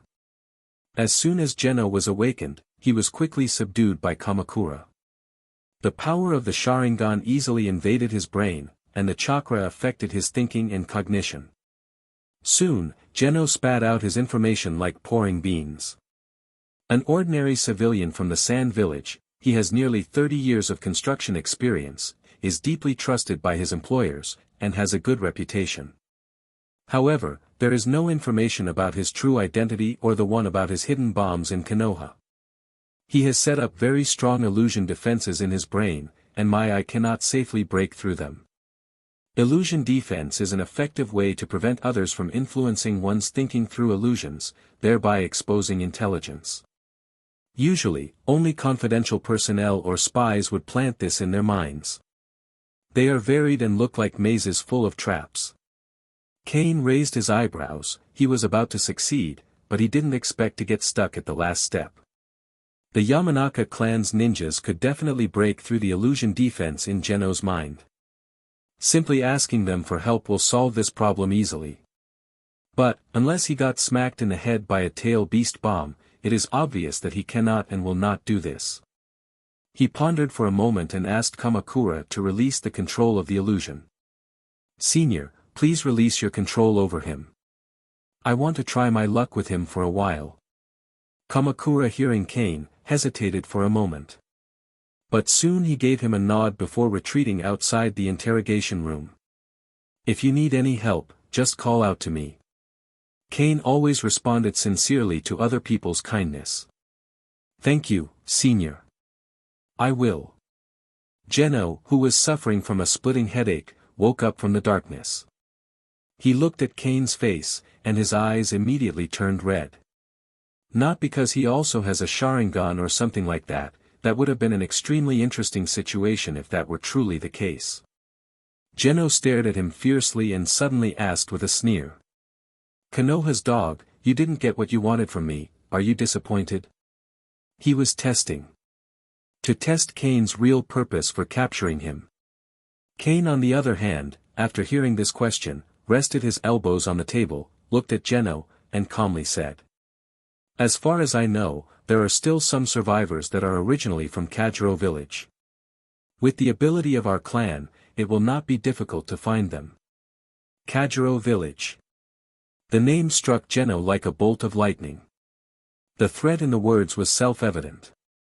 Geno's face changed slightly, and then he laughed and said, "So what? Kajiro village? I am not from that small village that was destroyed for who knows how long already." He was trying to cover up his momentary loss of composure with a smile. In resemblance, Kane also smiled. "Senior Geno, sincerity will be much appreciated," Kane said in a calm and gentle tone. "You don't want the last trace of your village to be destroyed because of you, right?" The content of what he's saying in contrast to how calmly he delivers it gives off a really unsettling feeling. "Those beautiful lives, and your son's grave." Which made Geno shudder for a little bit. Plus 0.9 EXP. Plus 0.6 EXP. During the conversation just now, the acting and voice experience bar began to grow. At the same time, the muscles on Geno's face twitched uncontrollably. He stood up from the bench like an angry beast, rushed to the iron bars, and pressed his head against them tightly. "You bastard!" However, despite his sudden action, Kane remained calm and indifferent, without any fluctuations in his expression. "Oops, I didn't like that 2 words you said just now. So because of that, Kane paused for a second as his eyes gleamed sharply. 2 lives will leave this world forever. Upon hearing that, Geno was momentarily stunned. Sir Geno, if you can't control your emotions, I will have your son dug out from his grave, turn his bones into ashes, then mix it in tea and make you drink it. Crack. Crack. Veins popped out on Geno's forehead, he was breathing heavily, and glaring eyes were fixed on Kane. If looks could kill, Kane would have turned into a pile of mosaics by now. However, that's all he managed to do. Geno could read the decisiveness from Kane's eyes. So he had no choice but to step back a few steps, sit down on the bench, and drop his head dejectedly. He was silent. Because of the secretive nature of the current situation, Geno could not possibly know that the Uchiha clan had been under comprehensive surveillance. Not to mention searching for the remnants of the Kajiro village, even leaving Konoha was a luxury. Gradually, he made a decision. As sorry as he was, even if all the survivors from his past village died, he would not reveal his secret. Does Konoha want to eliminate us? Then so be it. A line of thought that Kane already predicted that Geno would have at this very moment. Hence he wasted no more time and quickly took the initiative to speak up. Actually, our positions do not conflict. Do you want revenge on Konoha? So do we. Kane did not plan to cover the situation up. He already planned to use such information to his advantage if need be. The higher-ups of Konoha are currently planning to remove our Uchiha clan. Just from this alone, I am sure you already guessed why you're here. Geno burst into laughter, and tears came out of his eyes. Your Uchiha clan is one of the founders of Konoha, but now you are about to be annihilated by Konoha. This is the funniest joke I have ever heard before I die. Kane agreed. This is indeed a joke. What? You want to use my explosives for a chance to survive? Geno sneered, dream on. Not really. Actually. Even without that in our hands, we can still make Konoha feel the pain. It's just. With your explosives, we can make Konoha suffer more. Hearing Kane say all this with an unmoving smile, Geno was stunned. An indescribable feeling rose from his tailbone and went straight to the top of his head. Is it fear? No, it's excitement. It's exciting. The Uchiha clan actually intends to fight Konoha to death. What a bunch of lunatics. But, through this, he saw hope for revenge. Rather than simply blowing up Konoha, he would rather see the Uchiha clan fight against Konoha's own ninjas after the Konoha itself was razed up to the ground. However, Geno was not that naive to believe everything that came out of Kane's mouth. How can I be sure that what you said is true? Geno asked. Which is actually a question that Kane was waiting for to come. So with an even bigger smile, he asked. How about blowing up the Hokage rock first? Chapter 9. Blow up the Hokage rock. Geno was speechless for a second. Each ninja village has its own symbol. The stones of the hidden rock village, the sand sculptures of the hidden sand village, the hidden mist village, etc.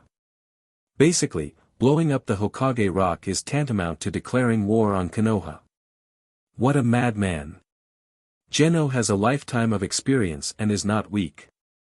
He had already seen countless people. As a high-level double agent, he already stole a lot of valuable information. His strength is not among the top jonin, but he has a good brain. Otherwise, there would be no way to sneak into the enemy camp and steal valuable information. Years of experience have further enhanced his knowledge. No one can lie under his nose. One look is all he needs to confirm its genuineness. And as a man with such great skill, his verdict to Kane was. Well, surprisingly the damn kid wasn't lying. He really intended to do this. Let me think. Feel free to do so. You have but 1 hour. After Kane finished speaking, he turned his gaze to the north. His sight seemed to penetrate everything in the way and saw the scene of the undergoing meeting currently. Uchiha Setsuna looked solemn and said in a serious tone. Lord Hokage, before the negotiations begin, our clan has a request that we hope you can agree to. The third Hokage upon hearing this, nodded and said in a peaceful voice. We are all one family. As long as it is reasonable, we can talk about it. There is nothing that cannot be discussed. Uchiha Setsuna then said calmly. We hope that all the advisory elders of Konoha and all the clan leaders of the ninja clans can be present at the scene as third-party witnesses. Sarutobi turned his gaze to Uchiha Fugaku, as if asking if this was what he wanted. To which, Fugaku nodded slightly. Earlier, before he went out, the elder, Uchiha Setsuna, suddenly came to find him and asked to participate in the peace talks today. They communicated a lot on the road, including this. Let multiple forces be present as witnesses.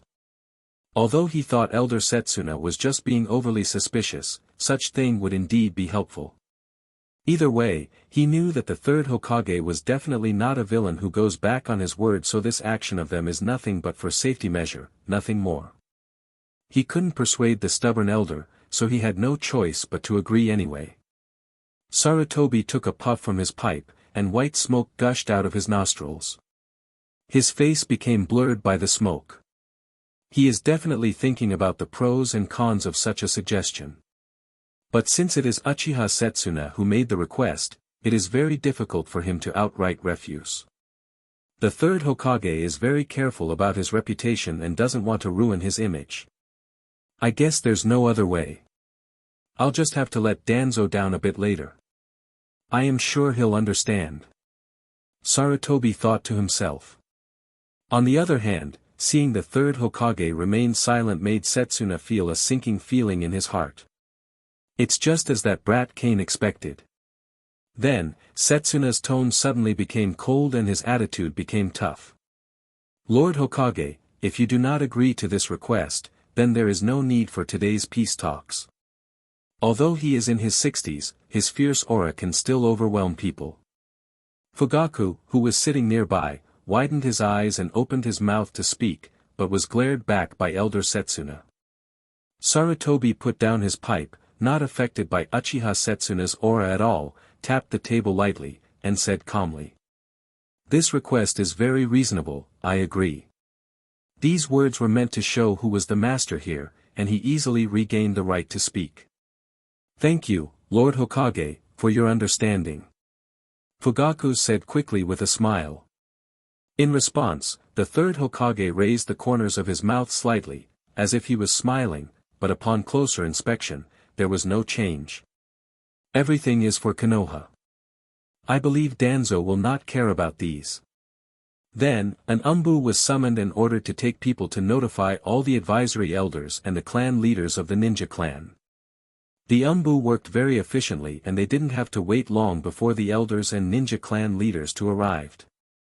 Danzo sat next to his best friend with a sour face as if someone owed him hundreds of billions. He had a strong premonition that he was going to take the blame for Sarutobi again. Meanwhile, the other ninja clan leaders sat obediently on the benches. Sarutobi Hiruzen's gentle and old voice sounded. I'm so happy that everyone is here. Konoha is a big family, and we are a loving family. It is normal to have friction and misunderstandings. All conflicts can be resolved through timely communication. Uchiha Fugaku nodded repeatedly after hearing this. If he had a choice, he really didn't want to have a beef with the village. Uchiha Setsuna glanced at Fugaku and felt extremely disappointed. The brat is right again. In peacetime, Fugaku would be a kind and good clan leader, but now, he would be a disaster. Before he could even sit still, he stood up again and said. I totally agree with what Lord Hokage said.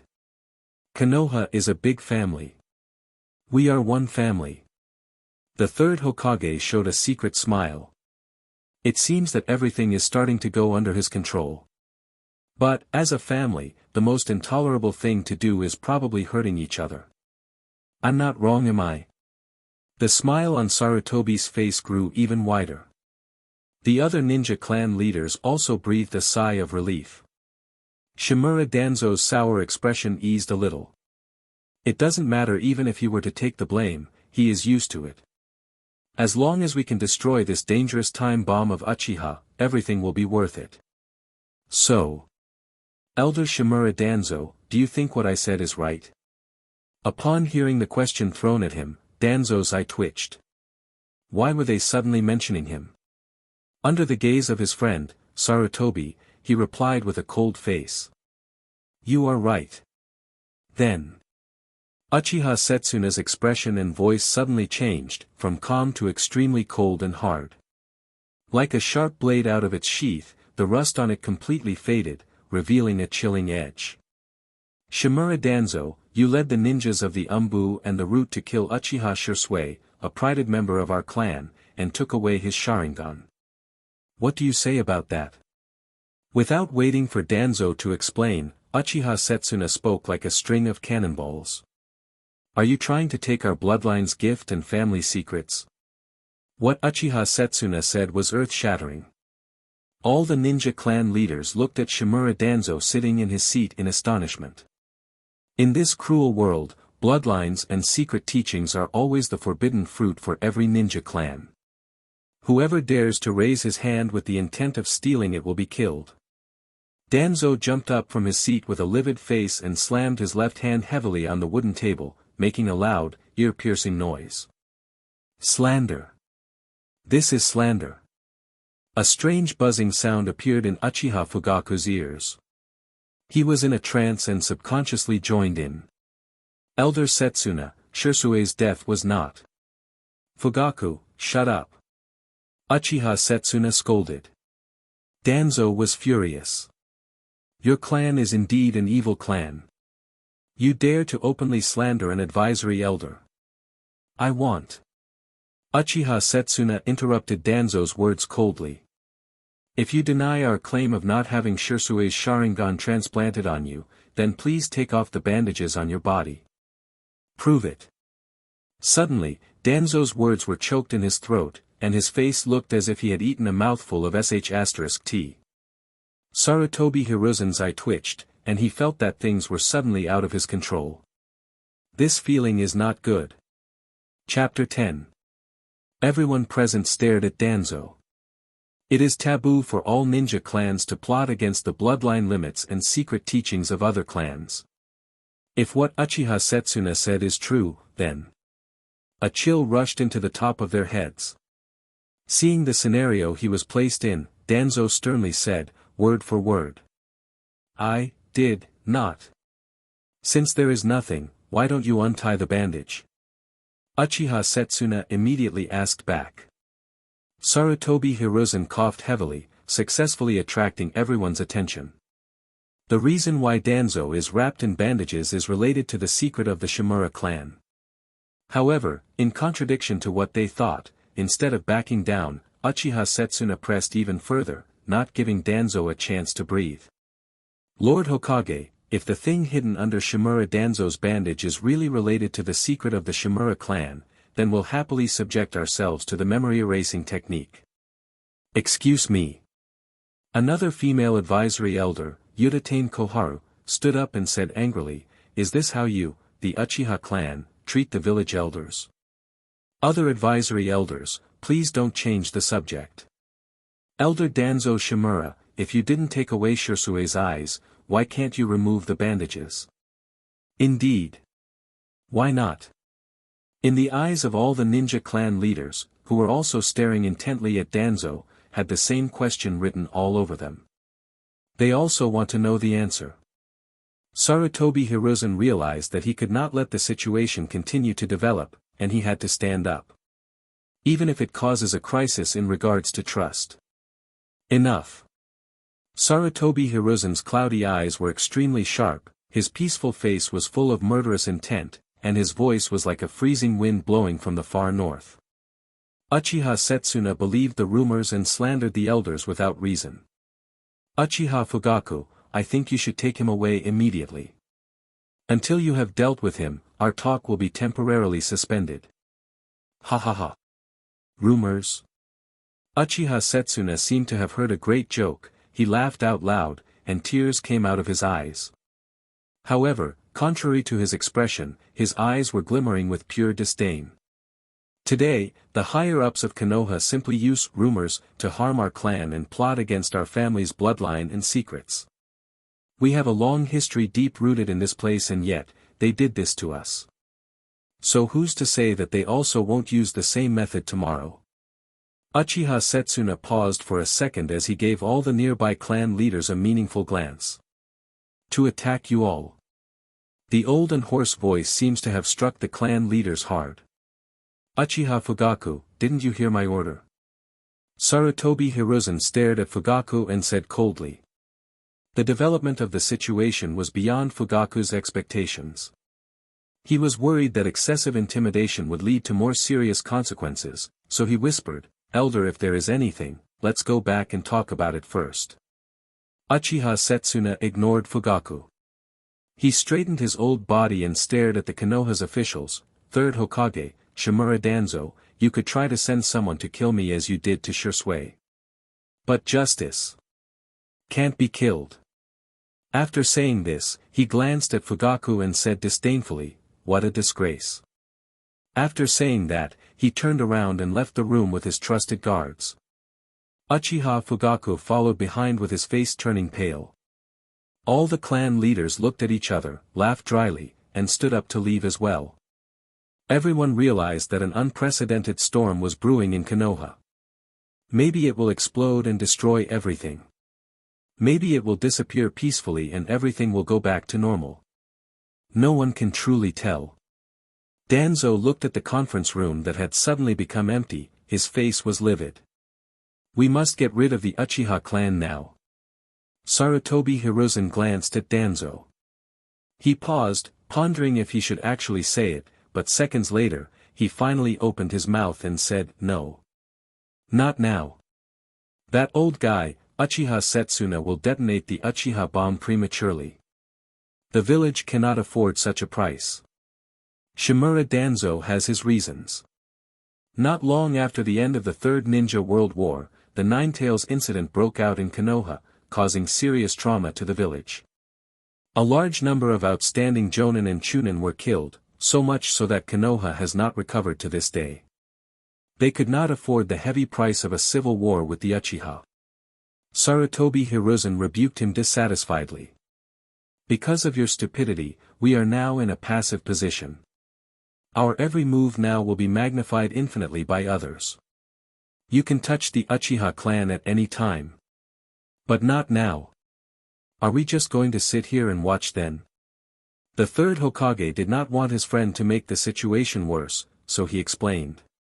"We will use Uchiha Fugaku and Uchiha Itachi to stabilize the Uchiha clan and reduce their vigilance.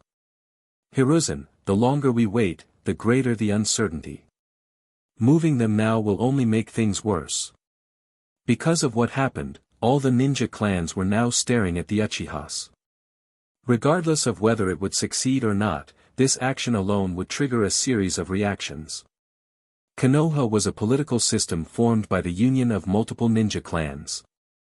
Although the management has great power, it does not mean that the clan leaders can be simply ordered by anyone. They cannot make a reckless move unless Sarutobi Hiruzen and Shimura Danzo are willing to let themselves and their families be buried with the Uchiha. At that point, Konoha will be on the verge of disintegration. Danzo was furious and said, "Hiruzen, you will come to regret this decision. I will really regret it if I let you do it." Sarutobi Hiruzen looked at him coldly. "No one is allowed to touch the Uchihas without my order." After receiving a look from Sarutobi, Udatane Koharu, and Mitokado Hamura stood up tacitly to chase Danzo and try to persuade him with kind words. After they left, Hiruzen summoned an umbu. Meanwhile, inside the interrogation room.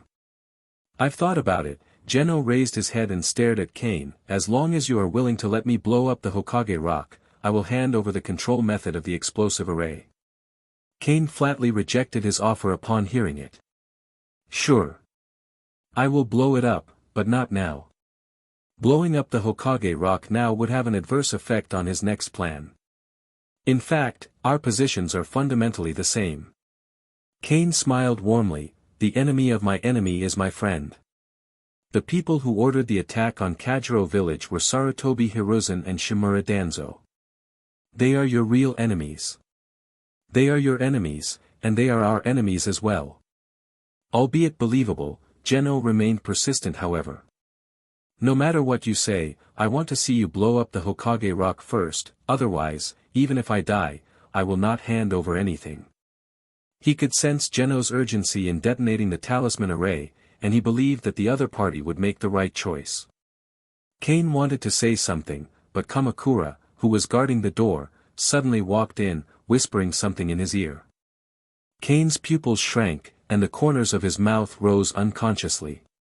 He now knew the result of the meeting that had just occurred. Sarutobi Hiruzen would most likely not take action against the Uchiha clan.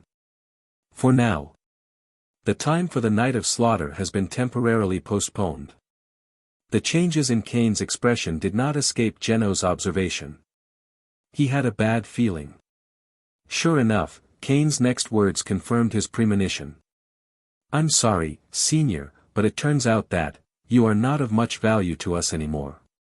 Geno didn't know what happened, but he could feel that Kane really didn't need his explosives anymore. All the cards he's holding up in his sleeves vanished immediately. So with clear urgency, he made a new decision on the spot. Wait. Thinking about it, you're right. We both have the same enemies. So I guess it's much better if we cooperate. Hearing the sly old man speak, Kane couldn't help himself but laugh a little. Negotiation requires capital. Only when both parties are equal can it be called a cooperation.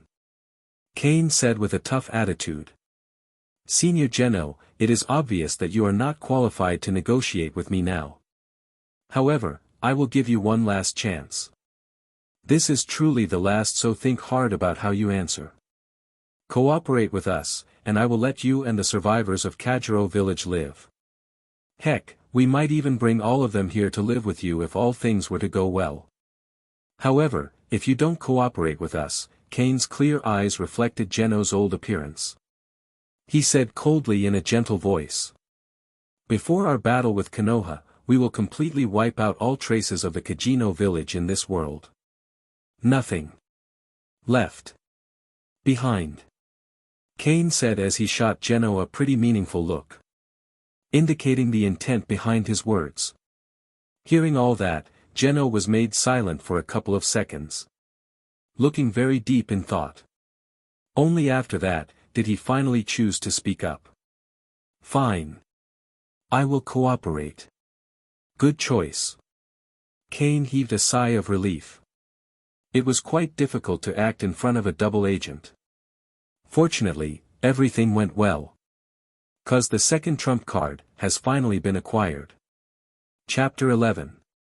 After getting Geno's explanation of the control method of the detonating explosive array, and also making sure the legitimacy of it, the tension in Kane's mind relaxed a little. Just a little. He knew very well that until he completely dealt with Sarutobi Hiruzen, Shimura Danzo, and the people behind them, the shadow of death would always hang over his head. In regards to Geno's safety, he was secretly transferred to Elder Setsuna's home by Kamakura. Senior Geno, please think carefully about what I said. The top leaders of Konoha are our real enemies. Even though I gave you a couple of threats, please understand that I only did it for the sake of many. We can still cooperate. If you become interested, you can inform Sir Kamakura about it. Geno is a ninja who is very good at espionage and mechanisms. Kane must try to attract all the forces that can be united to increase the chances of winning. In any case, as the two seniors left, Kane stayed and hosted a small party for those who helped him today. Thank you all for taking the time out of your busy schedule to help me today. If you need my help in the future, I will definitely do my best to help you. Kane said this, actively owing all of them a favor. In the first place, Kane extremely believes in the give-and-take philosophy. He didn't have much friendship before, but now he does.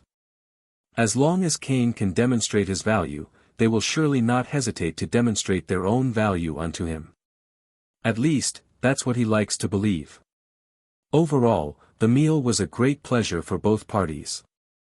After saying goodbye to everyone, Kane walked into a public place, used the transformation technique to change into a new appearance, and then went to Elder Setsuna's house.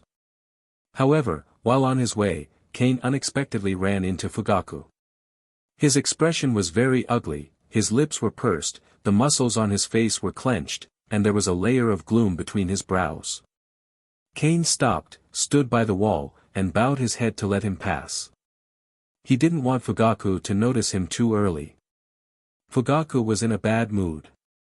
He glanced at Kane, who was standing by the wall, retracted his gaze, and strode away. Just an ordinary member of the clan. Kane looked at Fugaku's receding figure, the corners of his mouth curled up slightly, and his mood became a little happier. It seems that the conflict between Uchiha Fugaku and Uchiha Setsuna has expanded. I can take this as good news. In the courtyard, Kane met the elder. His brows were twisted together and he stared at the pond with his eyes filled with raging anger. Seeing Kane, Uchiha Setsuna said angrily. As a clan leader, Fugaku only knows how to compromise blindly. If you give in, you are not a leader at all. Setsuna paused for a second, taking deep breaths, trying to calm his voice. Though the clear disdain still lingers around pretty obviously. He is no longer fit to stay in that position. Just now after they came back, they started a heated discussion. The two sides have irreconcilable contradictions in their attitudes towards Konoha. One stands opposed to it, and the other appears to oppose it as well, but likes it better if that wasn't the case at all. Which doesn't make any difference than siding with the culprits themselves. Elder Setsuna, Lord Fugaku has been the clan leader for 9 years. He has established a strong reputation and has gathered a group of confidants around him. It will be difficult to bring him down, even if the fact that Uchiha Itachi murdered Shisui gets exposed. Kane's words calmed Setsuna's anger for a little bit. Now that the family is facing internal and external troubles, we must focus on the main contradictions and focus on dealing with them as a priority. To resist foreign aggression, we must first stabilize the internal situation. It's not only the father and son that are in danger, but all the clan members as well. A unified thought must be formed to establish a united front. Uchiha Fugaku is the clan leader, but he cannot represent everyone. Elder Setsuna, please describe what just happened in the conference room. Uchiha Setsuna is nearly 70 years old, but his memory has not declined much, and he recounted every detail. After listening to this, Kane realized that the plan had to be changed and he could not follow the pace of Sarutobi Hiruzen and Shimura Danzo anymore. He thought for a moment and suggested. Elder Setsuna, I think we should hold a clan meeting immediately and let all clan members participate. Uchiha Setsuna reacted quickly, his snow-white brows furrowed, and hesitantly said. But some of our clan members are just ordinary people. Hearing this, Kane shook his head and said firmly. That doesn't matter anymore. The clan had already reached a critical moment. Protecting it is not the responsibility of one person or a few groups. Not anymore. It is now the common responsibility of all the members. Kane clenched his fists and waved his arms vigorously, sending a powerful signal. Each of us must fight for ourselves now. With the situation where our families are potentially endangered, it is everyone's right to defend themselves. It's fight or die. We are the prided members of Uchiha, aren't we? We used to be the wolves. We lead and make the hunt. Why are we acting like scared dogs now? Kane looks back at the reasons why the Uchiha clan was exterminated. They did not mobilize the masses. Not everyone realizes the extreme weight of the situation. The group led by Uchiha Fugaku treated the coup as a joke, and a small group of people gathered together to hold meetings and complain all day long. As if this would make the coup successful. They could not make the same mistake. The reason why the Uchiha clan has been able to survive for thousands of years is not because of meetings, but because of its powerful military force. The Sharingan gave the Uchiha clan more than just powerful military strength, but also an unparalleled war potential. Even an old man whose half-body is about to be buried in the ground has the possibility of being awakened. So the only thing that Kane really needed to do in order to have a chance to overcome this was to arouse the dormant war potential of the Uchiha clan. Massacred? That might have been the case originally. But with him here, such a fact will remain uncertain until they reach the final conclusion. Besides, that would have been the outcome either way. So if that's going to happen still, then, might as well die fighting. At least, people can say that we died with honor. Not simply murdered or massacred by one edgy kid. Uchiha Setsuna stared at Kane's unwavering eyes in a daze. In a trance, he vaguely saw the figure of the person he once admired the most overlap with Kane's image. Seeing this, a smile curled up on his lips. The road to the future belongs to the young generation indeed. But before that, let this old bone of mine burn the last thorns on your way. Kane's passionate and strong words greatly helped Uchiha Setsuna make one quiet decision. He came back to his senses, his cloudy eyes were immediately replaced by sharp ones. You are right. Every member of our tribe must fight for ourselves, our families, and our clan. Kamakura, in my name, immediately broadcast a call to all clan members to gather at the central square, Setsuna ordered. Yes, Setsunasama, Kamakura said while slightly trembling. He had a premonition. An unthinkable change is about to happen. But he knew very well that from the moment Elder Setsuna questioned Shimura Danzo today, all talks would be useless. But he was not afraid. Excited even. After giving the order, Uchiha Setsuna looked back and asked solemnly. Kane Uchiha, are you ready to step onto the stage? Kane hearing this question immediately knew what it entails. Actually, he didn't want to come into the sight of Konoha's top brass so early. Konoha's intelligence system will definitely launch an investigation quickly. Perhaps it won't be long before his information appears on Sarutobi Hiruzen's desk. And that would be bad. That's why he wanted to avoid such happening if possible. If possible. However, given the current scenario, it seems that he simply has no choice anymore. At least, not after the Oscar-winning speech/performance he just made a little earlier. That would have been a really awkward situation if he were to say no all of a sudden. Elder Setsuna, that's not a stage, that's a battlefield. Regardless. Kane, equipping his most resolute expression, gave his answer in a resounding voice. I'm ready. Chapter 12. Uchiha Setsuna smiled broadly. Afterward, while there was still time, Kane started explaining their supposedly new plan. While this was happening, Uchiha Setsuna was on the side checking for deficiencies and filling them in, making the plan even more perfect. Elder Setsuna, what we need to do first is to wake up most of the clan members and make them face the reality we are in. And since I have no capabilities to do that, I'm gonna have to depend on you for this later. Uchiha Setsuna stroked his neatly trimmed goatee and nodded slightly. Following the order of Elder Uchiha Setsuna, all members of the clan, regardless of gender, age, or status, must gather at the central square immediately to hold a clan meeting. Uchiha Kamakura is very efficient in his work. Soon, a broadcast with a crackling sound of electricity rang out in the entire Uchiha clan's territory. Emergency notice, emergency notice. This is a matter of utmost urgency. Everyone is required to head to the central square immediately. A clan meeting will happen. The announcement was repeated 3 times to ensure that everyone could hear it. The Umbu who were monitoring the Uchiha clan felt something was wrong and passed the information back as quickly as possible. Fugaku had just returned home and hadn't even sat down yet when he heard the radio. After listening to the content, his heart sank. In the morning, Elder Setsuna suddenly attacked and interrogated Shimura Danzo, which intensified the conflict again. Now emergency notices are being issued continuously via radio, asking the entire clan to gather together. What on earth does Elder Setsuna want to do? Doesn't he know that a conflict with Konoha will only destroy the clan? Uchiha Fugaku's face was extremely gloomy. He tried his best to mediate between his family and the village, and finally saw the dawn of peace, but it was destroyed by an old antique. "Dear, what happened?"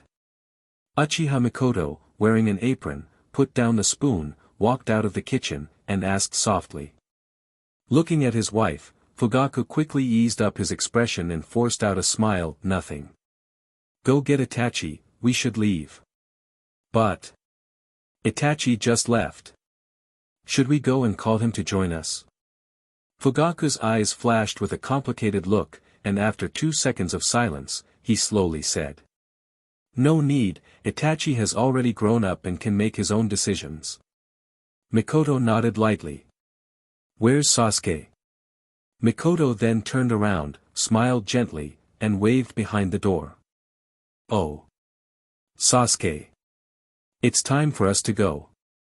Uchiha Sasuke's head popped out of the door. In front of his father, he acted like a little adult and walked calmly to his mother. "Mom, I'm not a child anymore." He dodged Mikoto's outstretched hand and muttered softly. He wanted his father to see him grow up. He also wanted to be like his brother, to be praised by his father, and to be the pride of everyone. Mikoto covered her mouth and chuckled. Yes, our Sasuke is a little man."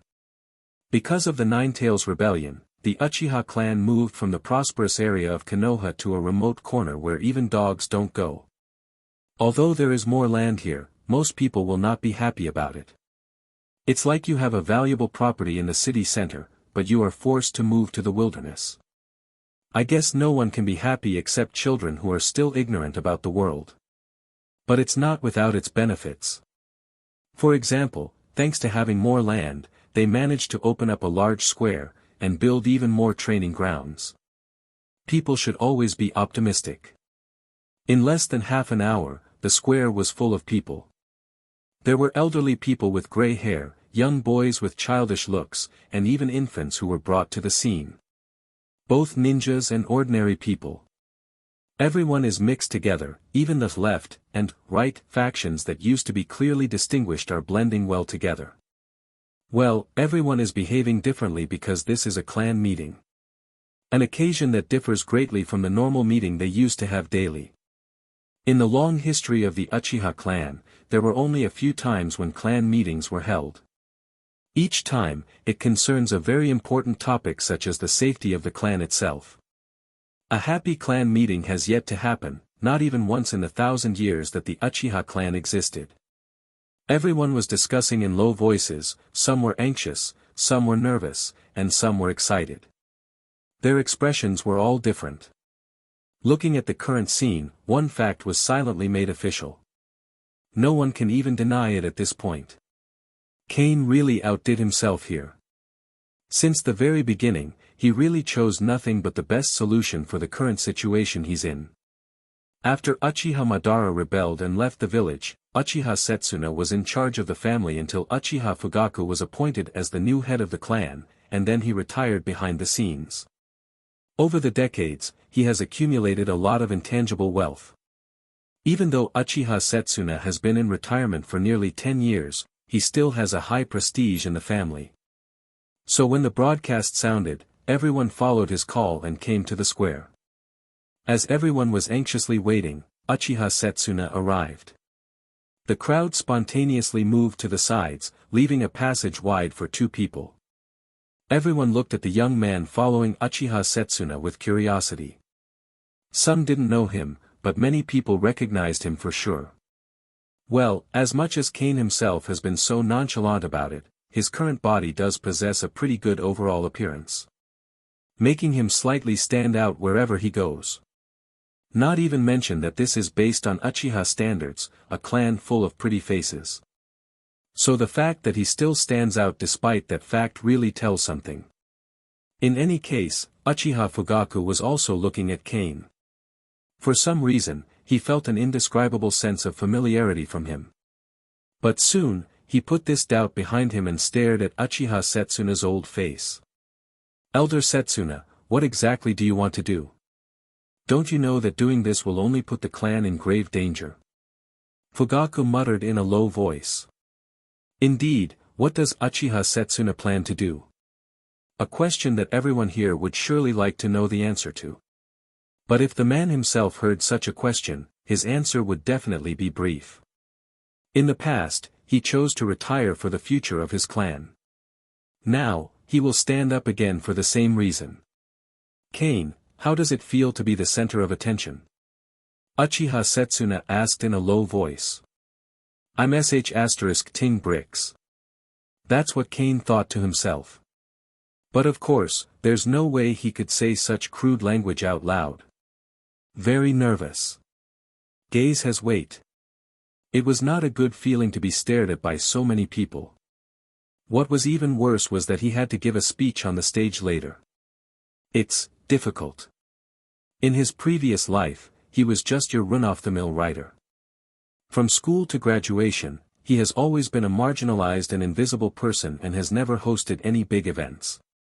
And all of a sudden, he's here now. But he has no choice.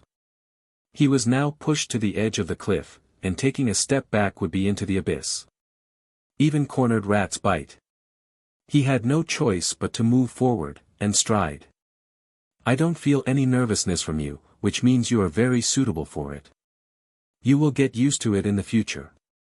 A kind smile appeared on Uchiha Setsuna's cold face. Soon, the smile disappeared. Uchiha Setsuna, with mixed emotions, stood on the podium. His hoarse voice could be heard through the loudspeaker. He wants to go on stage, use himself as firewood, turn himself into a torch, and light up the fog ahead for his family. The rest of the road ahead is up to you. Everyone, I'll make the long story short. Setsuna paused for a second as he stared at the countless people in front of him.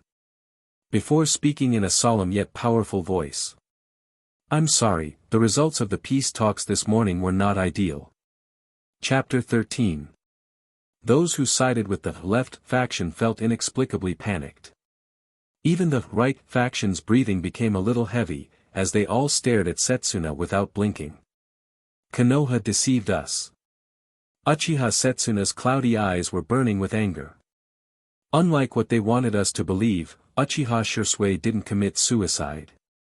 The truth is, he was forced to death by Konoha's higher-ups and his eyes were dug out alive by Shimura Danzo. The pride of our clan did not die on the battlefield, but died at the hands of his own people. Uchiha Setsuna emphasized the last part. This word has been given a sarcastic remark. When I heard the news, I couldn't believe it was true. So this morning, I demand that Danzo Shimura remove the bandages and prove that he did not take Shursui's eyes. This is just a trivial request, Uchiha Setsuna said with a sad face, but reality slapped me in the face. He rejected this request. And to make matters worse, Sarutobi Hiruzen, the third Hokage, not only did not uphold justice but covered up for him. Kane stepped onto the podium at the right time and turned on the recorder. The conversation was heard intact by everyone through the loudspeaker. They started hearing all that transpired in the meeting. They heard Shimura Danzo's refusal and Sarutobi Hiruzen's deliberate defense. They also heard how the elder wanted to seek justice, but was shamelessly shot down. An emotion called anger ignited in everyone's chest upon listening to the recording. Pairs of scarlet pupils stared at the podium, and the entire plaza was filled with cold murderous intent. In silence, anger accumulates, like a volcano, waiting for a shocking eruption. At this moment, without missing a beat, Kane took the initiative and made his voice resound across the place, "We need an explanation." After that, like a series of chain events, people who yearn for the same thing started chiming in. That's right, we need an explanation. There at that moment, the entire place boomed. Our clan is one of the founders of Konoha. How can they do this? We, more than anyone else, hope that Konoha will become the most powerful ninja village in the world. And yet, the urgent tone turned into a wave, one higher than the other. For the prosperity of our village, our clan resolutely stepped onto the battlefield. The First, Second, and the Third Ninja World War. A place full of injury and death. Despite all that, we never backed down. With weapons in hand, we drove away those invaders. In those wars, each time, our clan stood in the most dangerous place.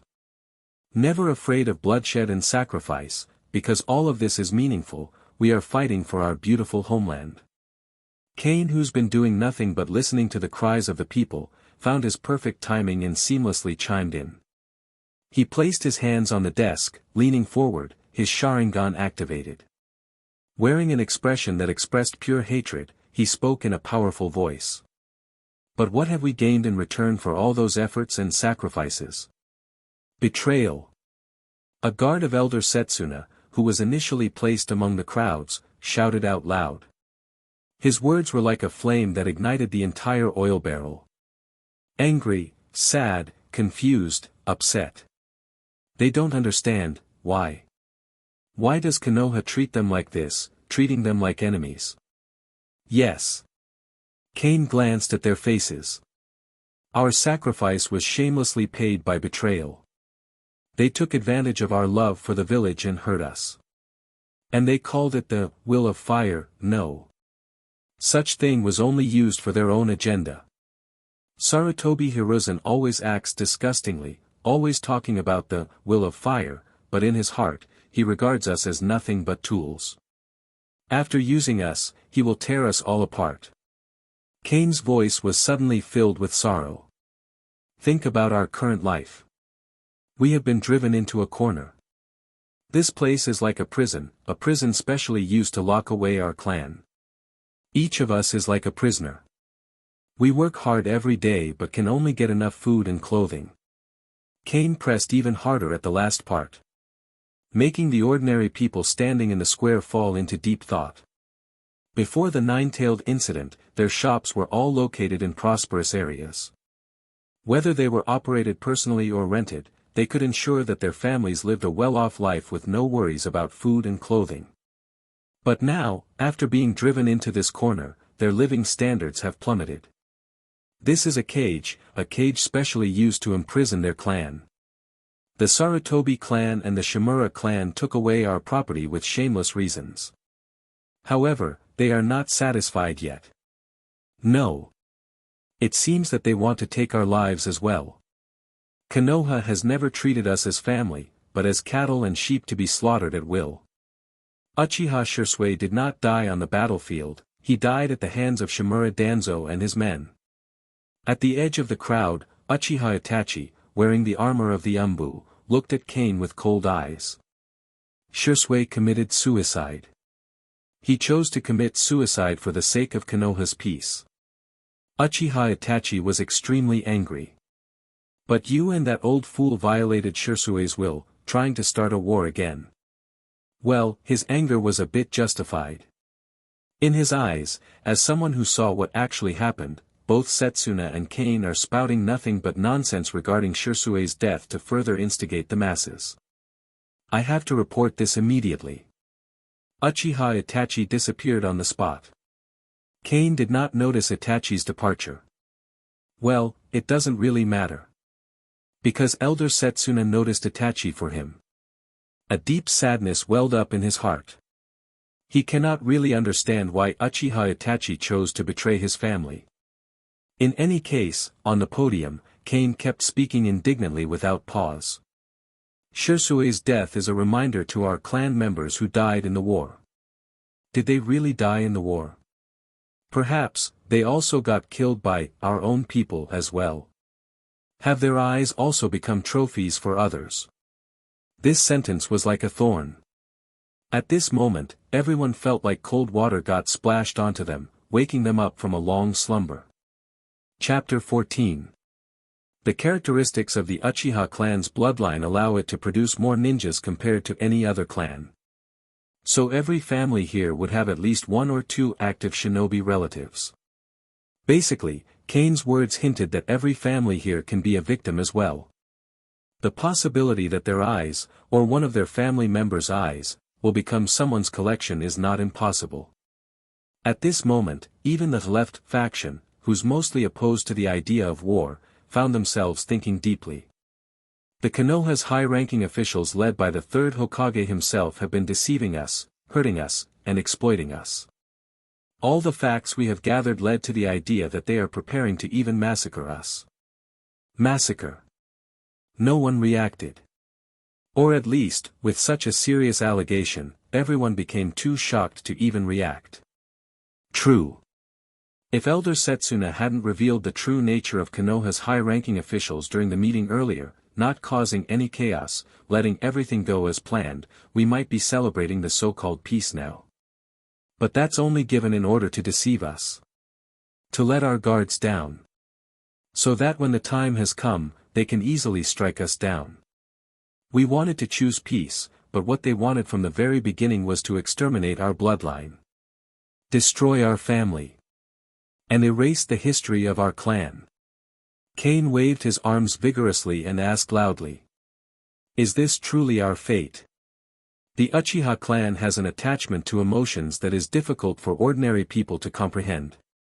That's why, simply thinking about the scenario that Cain was speaking about, chills had started going all over their body. Then came anger. The anger that had been suppressed to the extreme burst out. No. Kill them all. We want an explanation. When an individual integrates into a group, his or her will and thoughts will be replaced by the will and thoughts of the group. Cain, using the momentum made by Setsuna in the beginning, successfully made all the individuals into a group. Of course, as time goes by, they will naturally separate from this group and calmly think about what Cain said. Probably even realizes that some of them don't even know who he is yet. Like, why are they even listening to this one random kid anyway? But at this very moment, none of that is important. Right now, what's more important is that a collective will was made, and whoever rejects this is their enemy. Uchiha Fugaku, while listening to all of this, felt his scalp tingling as he looked at his youngest son, whose face had also turned red due to excessive anger.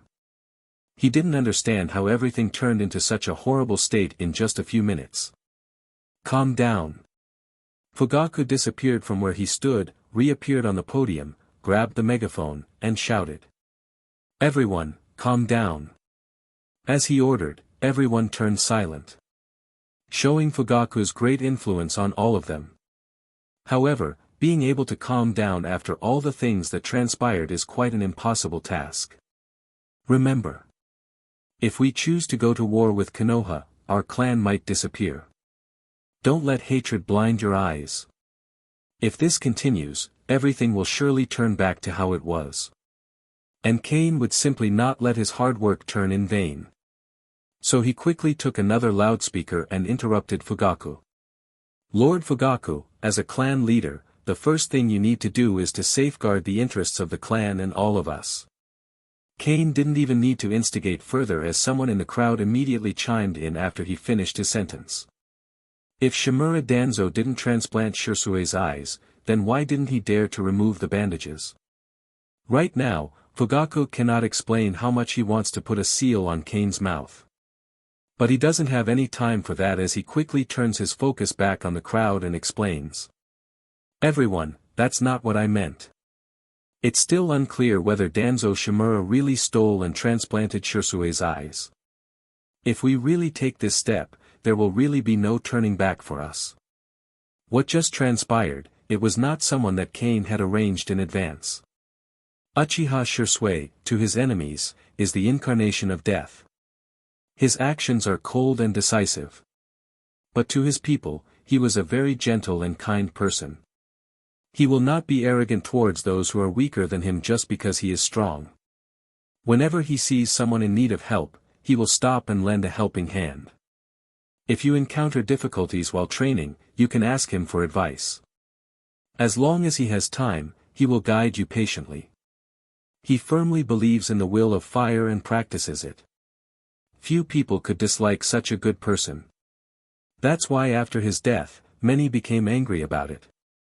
I will verify this with the Hokage. If it is true that Danzo Shimura murdered Shirsue, I will seek justice for him. These words sound light and soft. Which is somewhat ridiculous. Justice?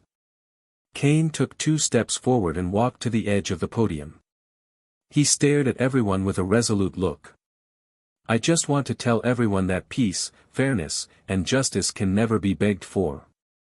Whether Shisui was killed by Shimura Danzo, the Root, or by Umbu ninjas, we can go find Sarutobi Hiruzen now and have him confirm it.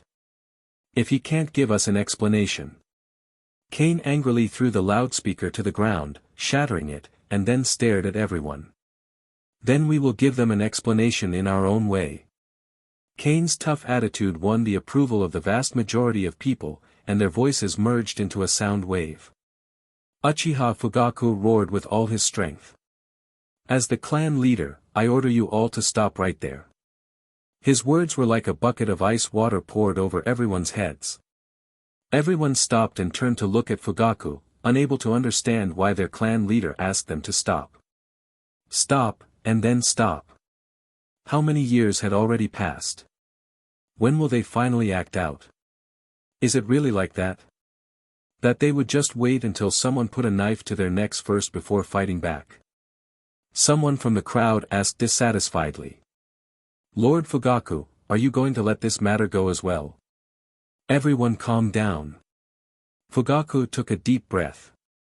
As I said, I will continue to communicate with the third Hokage about this matter, and I will definitely seek justice for Shisui. Kane didn't say anything this time. He simply took out another speaker from who knows where and connected it to the recorder. The conversation that happened in the meeting resounded once again over the square. At this point, everyone already got the gist about the possible situation they were in. So after hearing the conversation once again, all of them realized how much of a slap in their face it truly was.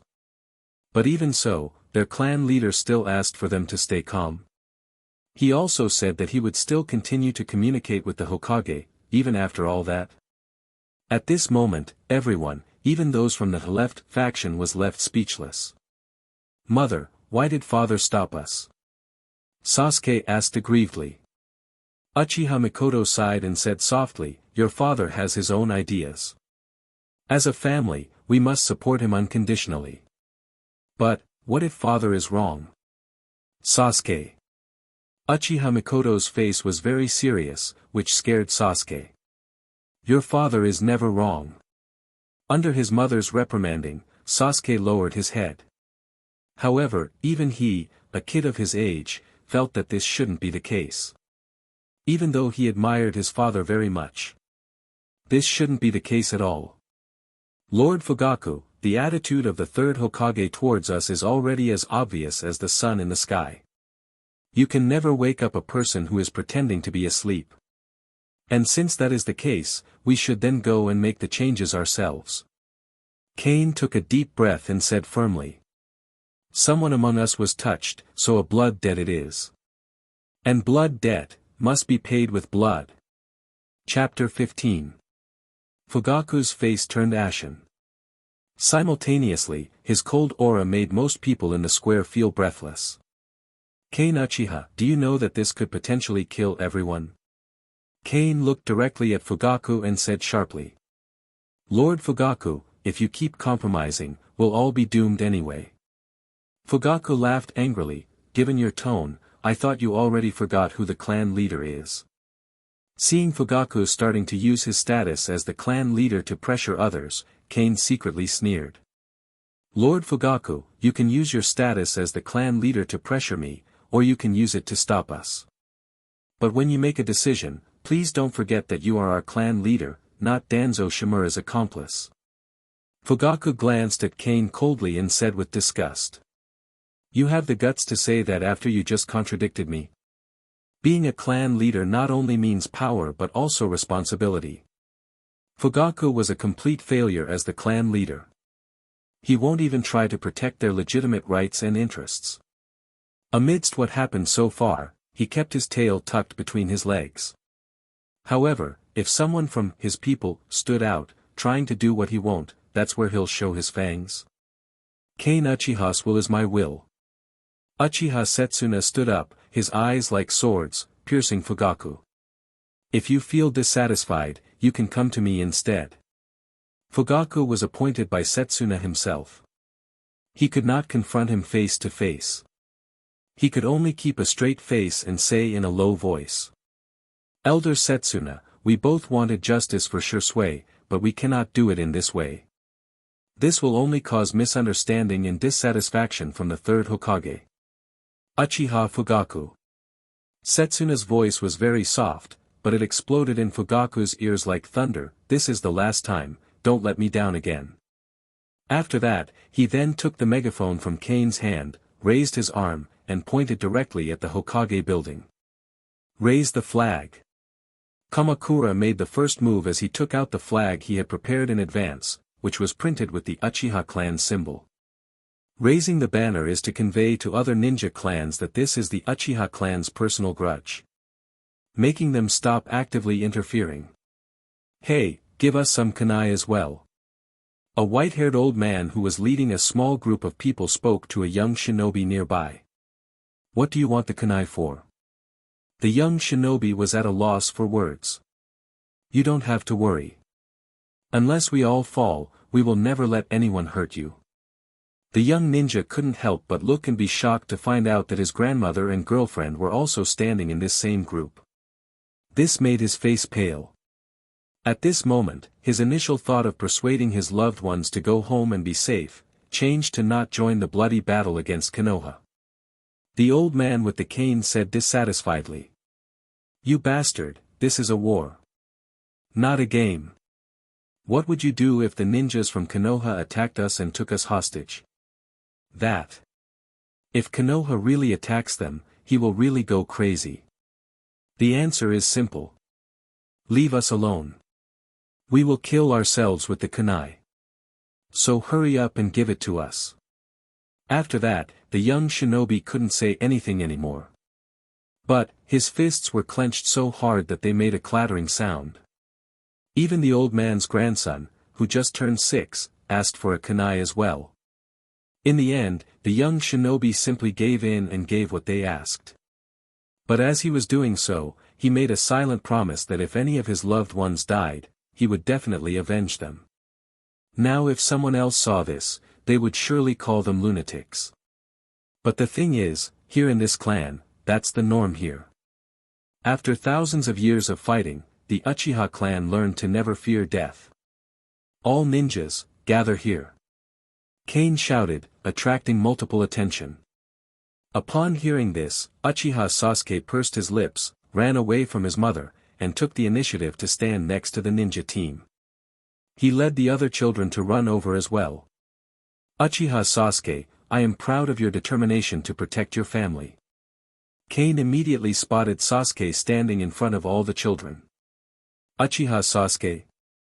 Sasuke heard how Kane did not call him Uchiha Fugaku's son or Uchiha Itachi's brother, but called him directly by his name. This feeling. Sasuke couldn't help but straighten his chest. This feeling was great. Especially when this person was Kane Uchiha, who stood in the center earlier, giving a speech that seemed to wake everyone up. This greatly satisfied Sasuke's self-esteem, which longed to be recognized by others. Kane said in a gentle voice, but you can't be here. Until you graduate, you guys are still included in those who need to be protected. Sasuke couldn't help but say. I'm not a child. I know the great fireball technique. There were about a dozen children who also said the same.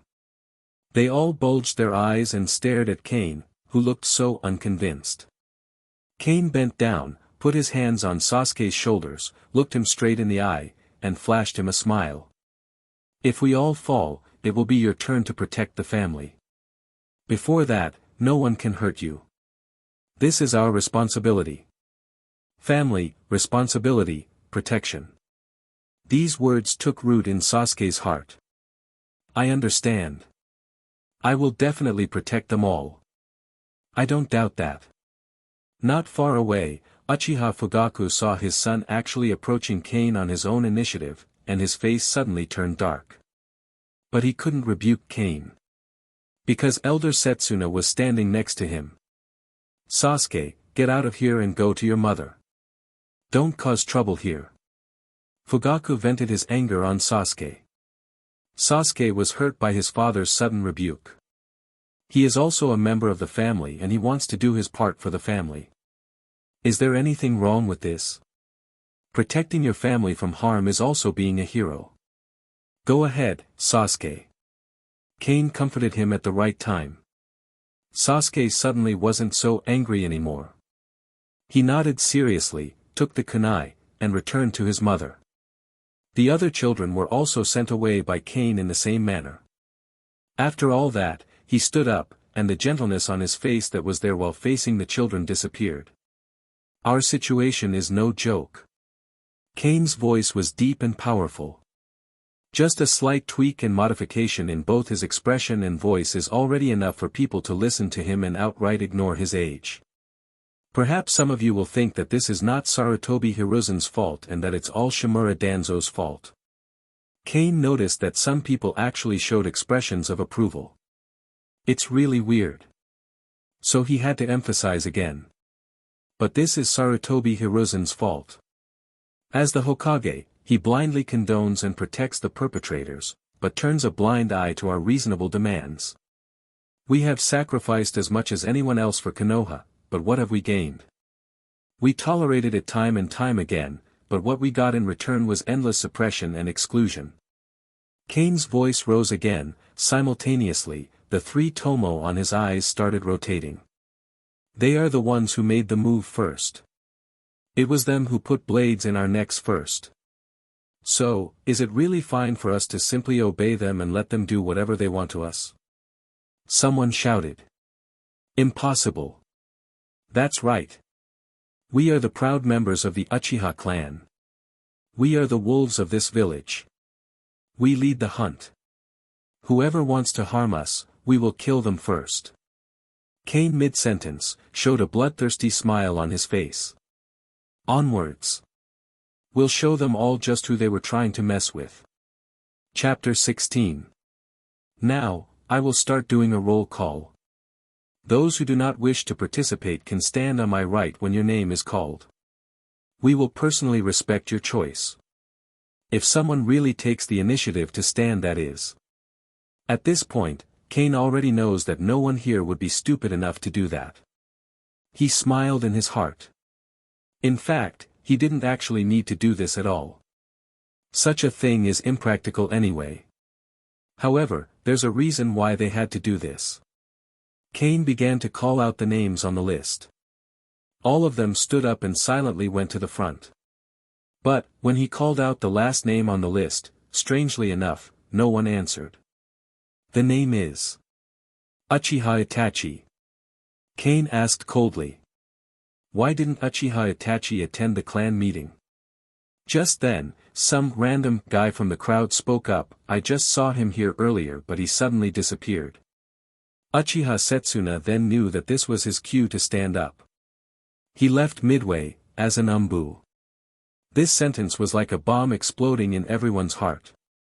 They never thought that Uchiha Itachi, the eldest son of the clan leader and the pride of the clan, would betray them. The emotional collapse made everyone particularly angry.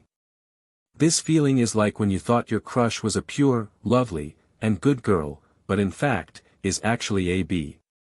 The metaphor is a bit off. In any case, that's roughly what it means. Uchiha Fugaku felt his brain buzzing. He was strangely angry. But not for the right reason. If Fugaku was unable to notice Uchiha Itachi's abnormality throughout these days, he might as well just find a *T hole and drown himself there. Elder Setsuna, that child Itachi will never betray the family. However, between the clan and the children, he chose his own children. Fugaku said with a slightly complicated expression, I asked him to go. I asked him to keep an eye on Danzo to prevent him from doing anything new. This statement is far from the truth. But people are subjectively willing to believe what Fugaku said. Because he is the clan leader, and his son is the supposed future of the clan. Anyone could betray the family, but they are the least likely to do so. Everyone breathed a sigh of relief. It's good that it's not a betrayal. It seems Uchiha Itachi still remained, a pure, lovely, outstanding, and a good girl in everyone's mind. Again, the metaphor was a bit off, but that is roughly what it means. Regardless, given the situation, Kane was not disappointed, surprisingly enough. Yes. Cain had the full support of an elder, and thanks to the spectacle earlier, he already gained the people's recognition. But without actual evidence, it is still very difficult to bring down this father-son duo. However, he was not completely without gain. The conversation just now will become a thorn. They seem not to care, but do they really not care? At the age of 13, Itachi Uchiha is already prone to acting impulsively. There is no need to do any planning for such a naughty child. Just dig a hole in the ground and he will jump into it on his own initiative. Then, completely detonate the mine that was buried there. With a bang, Uchiha Itachi will blow his father's and his own halo to pieces. Overall, nothing too major happened after that. But that doesn't mean that everyone did nothing and simply stand in a daze. Weapons were distributed to everyone. Pregnant women who were several months pregnant and elderly people who were too old to walk were all sent back home. A few people were left behind to look after those who can't go, while the rest proceed with their advancement to Hokage building. All while in a square battle formation. It is a formation that consists of 3 layers. The ninjas spontaneously stood on the outermost layer, surrounding the rest. Those who possessed no fighting capability whatsoever stood in the very middle. Those who are deemed strong enough stood on the second layer, those who could fight were on the third layer, and the innermost layer was occupied by women, the elderly, and children. Now, although some were left out, this doesn't change the fact that the entire Uchiha clan went out. And such happening would surely alarm Konoha. The ninja who was monitoring at the time was still joking whether the Uchihas would have another meeting that would last until dark. But when they saw the white-haired old people and even infants in the crowd, the smile on his face froze for a moment. Something happened, something big happened. The Uchiha clan is serious this time. The people on the street avoided them like frightened deer, hiding in the shops with their heads tucked in. In the past, under the deliberate guidance of Sarutobi Hiruzen and Shimura Danzo, they always cursed the Uchiha clan's police force for being arrogant and unfair. But now, seeing those cold Sharingans that exuded murderous intent, they all closed their mouths. No one even dared to breathe, for fear that they would become their target. At this time, Uchiha Itachi was half knelt on the ground and reported respectfully. Sarutobi Hiruzen, who was sitting in a soft leather chair, felt dizzy. He couldn't understand why the Uchiha clan, which was not known for being too smart, seemed to have grown a new brain overnight. It made him feel very stressed. Fortunately, Itachi is here. Sarutobi Hiruzen looked at Uchiha Itachi who was half kneeling on the ground, and felt happy. This loyal soldier of his came to report immediately, giving Sarutobi Hiruzen time to prepare. Itachi, this is your family, what do you think? Uchiha Itachi, upon hearing the question thrown at him, said without hesitation, Hokage-sama. I simply think that for the sake of the entire village they needed to be stopped. At all cost. Itachi paused for a second before speaking again in a much firmer voice. I am willing to assist you and bear the charge. I have only one request. My brother Uchiha Sasuke is innocent. I only ask that he survive and continue to stay in Konoha. Sarutobi Hiruzen, hearing the suggestion who would normally make him happy, looked surprisingly hesitant. It's not that he became soft-hearted out of nowhere. It is simply because of the current situation. It is extremely tricky. If they fight even if Konoha wins, they will suffer heavy losses. At that moment, the others will definitely not miss this once-in-a-lifetime opportunity. By then, Konoha will face a real crisis. The cost of a heated confrontation now is too high and he cannot afford it. Sarutobi Hiruzen planned to use other methods to temporarily gain the trust of the Uchiha clan.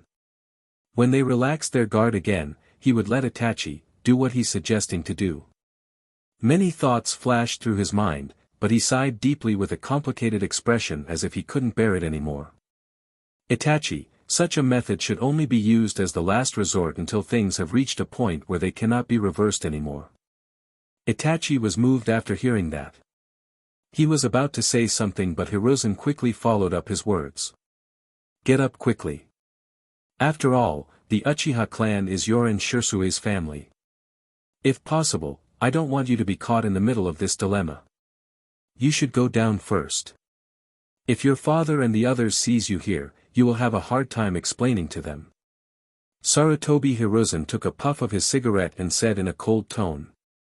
Regarding Shirsue's death, I will definitely punish Danzo severely and comfort Shirsue in heaven.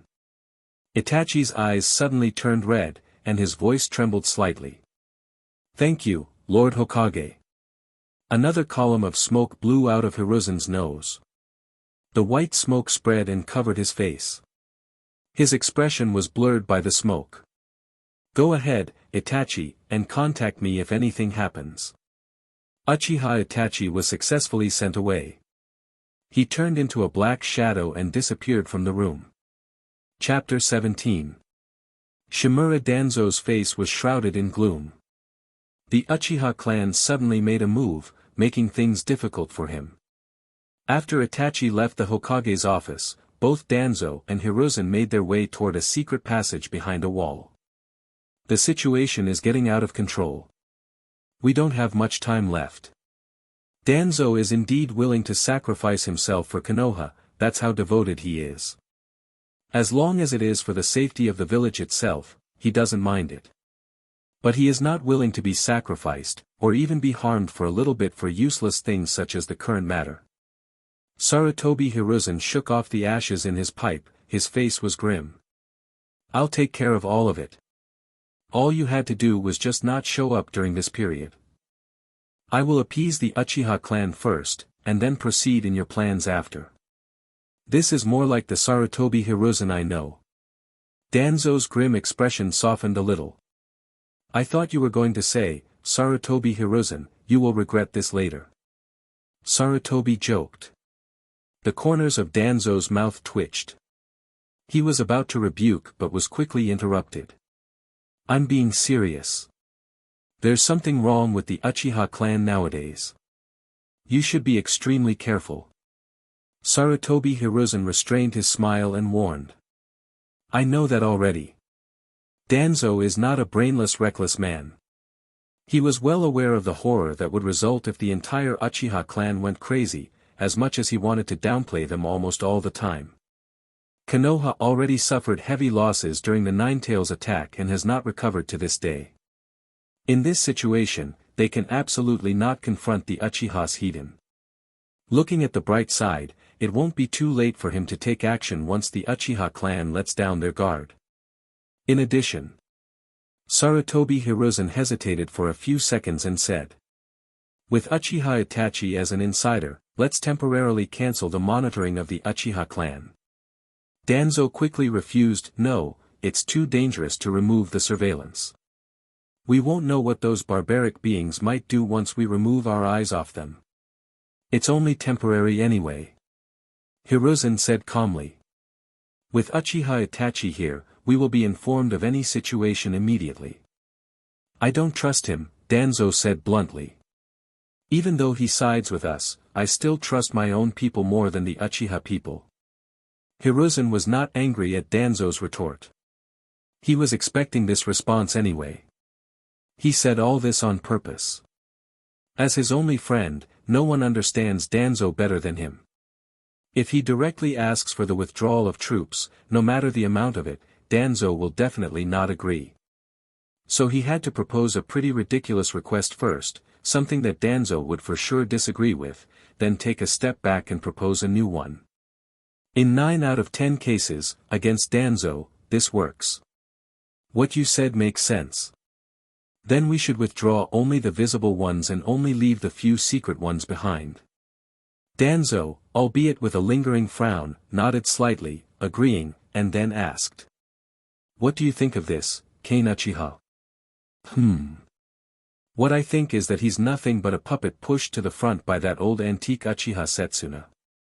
Noticing Danzo's weird expression on his face, Hiruzen can't help but ask. Are you going to get rid of him? Danzo said coldly, yes, regardless of whether he is Uchiha Setsuna's puppet or not, the abilities this person shows are quite dangerous. Through his surveillance personnel, Danzo discovered that Kane Uchiha showed a completely different kind of inflammatory power. This trait aroused Danzo's high alertness. He had been in charge of the route for many years, and his complex experience made him very aware of how terrifying this power called incitement was. Don't act recklessly, Danzo, now is not a good time to take action. Sarutobi Hiruzen reminded. Don't worry, I will wait for the right opportunity. With Uchiha Itachi's cooperation, it's no big deal to quietly kill a Uchiha who had just awakened a 3-tomo. Danzo has a strong premonition that Kane Uchiha will become a huge trouble. You cannot touch him or anyone from the Uchiha clan without my permission. The Uchiha is now like a bomb, which will explode with just a little spark. Besides, he is just a young man with good eloquence. As long as they follow his plan, it won't cause any trouble. In this world, strength is the decisive factor for almost everything. Danzo didn't get angry either. He knew the seriousness of the matter clearly. Hiruzen, hidden dangers should be dealt with as soon as possible. I know what's going on. Now, if you don't have anything else to do, go down first. The Uchiha clan is coming soon. If they see you, you'll be in trouble. When this matter was mentioned, Danzo's mood took a sharp turn for the worse, like he was on a roller coaster. His face looked as if he had eaten a **T. When did he, the dignified leader of the route, have to hide around like a rat? It's such a shameful feeling. Danzo snorted coldly, raised his cane, and slammed it heavily on the ground, making a dull sound, to most likely express his dissatisfaction. Hiruzen looked at Danzo's figure disappearing into the darkness and shook his head helplessly. Order all ninjas not to stop the Uchiha clan. He ordered the Umbu who was hiding in the dark. Also, make all the clan leaders of the big and small ninja clans come here. By the way, don't forget to inform Might Guy. Today, I have to act and clean up the mess for that idiot Danzo Shimura. Alas, being a qualified Hokage is so difficult. Why can't anyone help him share the burden? Sarutobi Hiruzen shook his head and put the thought behind him. On the other hand, after receiving the notice from the Umbu ninja, the first reaction of the ninja clan leaders was not to go out. They are unwilling to get involved in this muddy conflict. But if they did not come, they would undoubtedly offend Sarutobi Hiruzen. And that's such an annoying situation that all of them aren't willing to deal with. So, no matter how reluctant they were, the clan leaders had no choice but to come over. Compared to the ninja clan leaders, Might Guy was much simpler. He rushed over immediately after receiving the notice. Lord Hokage, is the Uchiha clan preparing to cause trouble? Might Guy had a serious expression, his two thick eyebrows twisted together. The Uchiha clan made too much noise. Any ninja within the village who was not deaf or blind knew more or less about it. Guy had thought it through on the way here. Although the Uchiha clan ninjas were also companions of the village, if they really wanted to cause chaos around, he wouldn't hesitate to burn his youth in order to protect the village. Guy, don't be so serious. Things haven't developed to that point yet. Sarutobi Hiruzen smiled helplessly. But in order to prevent any accidents, I'll have to trouble you to stay with me later. Don't worry, Lord Hokage, I will never let anyone hurt you until I, Might Guy, fall. Guy assured in a deep voice. Lord Hokage, all the clan leaders have arrived. The captain of the Umbu returned and half knelt on the ground to report. Should we let them come up or stay downstairs? Just downstairs. Sarutobi Hiruzen left his chair, grabbed the hat on the desk, and put it on his head. After that, they finally went outside, ready to confront the storm that was heading fast their way. Chapter 18. All the clan leaders gathered in front of the office building. Everyone was talking in low voices. Akimichi Choza expressed his worriedness, is the entire Uchiha clan going to launch a coup? There were elderly and even children amongst their group. I doubt they would do such a thing with all of those factors there. Nara Shikaku reminded him, later, think before you speak. Don't just open your mouth recklessly. Don't worry, Shikaku, the three of us will advance and retreat together. Yamanaka and Noichi said with understanding. Hatake Kakashi stood alone in the corner, holding a book and reading it by himself, with no intention of chatting with others. The Hatake clan was a very small clan among the many ninja clans in Konoha, and it went into decline after the death of Hatake Tsukumo. At first glance, Kakashi seemed to be immersed in the book he was holding, but in fact, his thoughts had drifted away to who knows where. He subconsciously touched his left eye. It was covered by the forehead guard that hung down at an angle. At the same time, Sarutobi Hiruzen happened to walk out of the office building, followed by Might Guy. Due to that, Kakashi was pulled back to reality, put away his book, lowered his head, and said respectfully, Hokage-sama. Sarutobi Hiruzen stood at the top of the stairs, looking down at everyone, and said calmly, thank you for coming over. For this upcoming meeting, rest assured as I have no other intentions. Like before, I simply want everyone here to be a witness. We are a big family in Konoha. Everyone has their own interests. It is normal to have friction and conflicts as we get along with each other. So as the Kage selected by everyone. Before Sarutobi Hiruzen could finish his words, he was interrupted by an old and hoarse voice.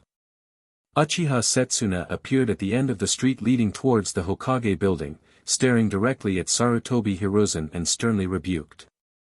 Since you are the Kage of this village, you should be impartial and not blindly cover up the dirty deeds done by Shimura Danzo. This attracted everyone's attention. Before Sarutobi Hiruzen could even say anything, the head of the Shimura clan could not wait anymore as he quickly and loudly refuted. Hokage-sama is fair and wise. Everyone here can surely see that there are some huge misunderstandings in this matter.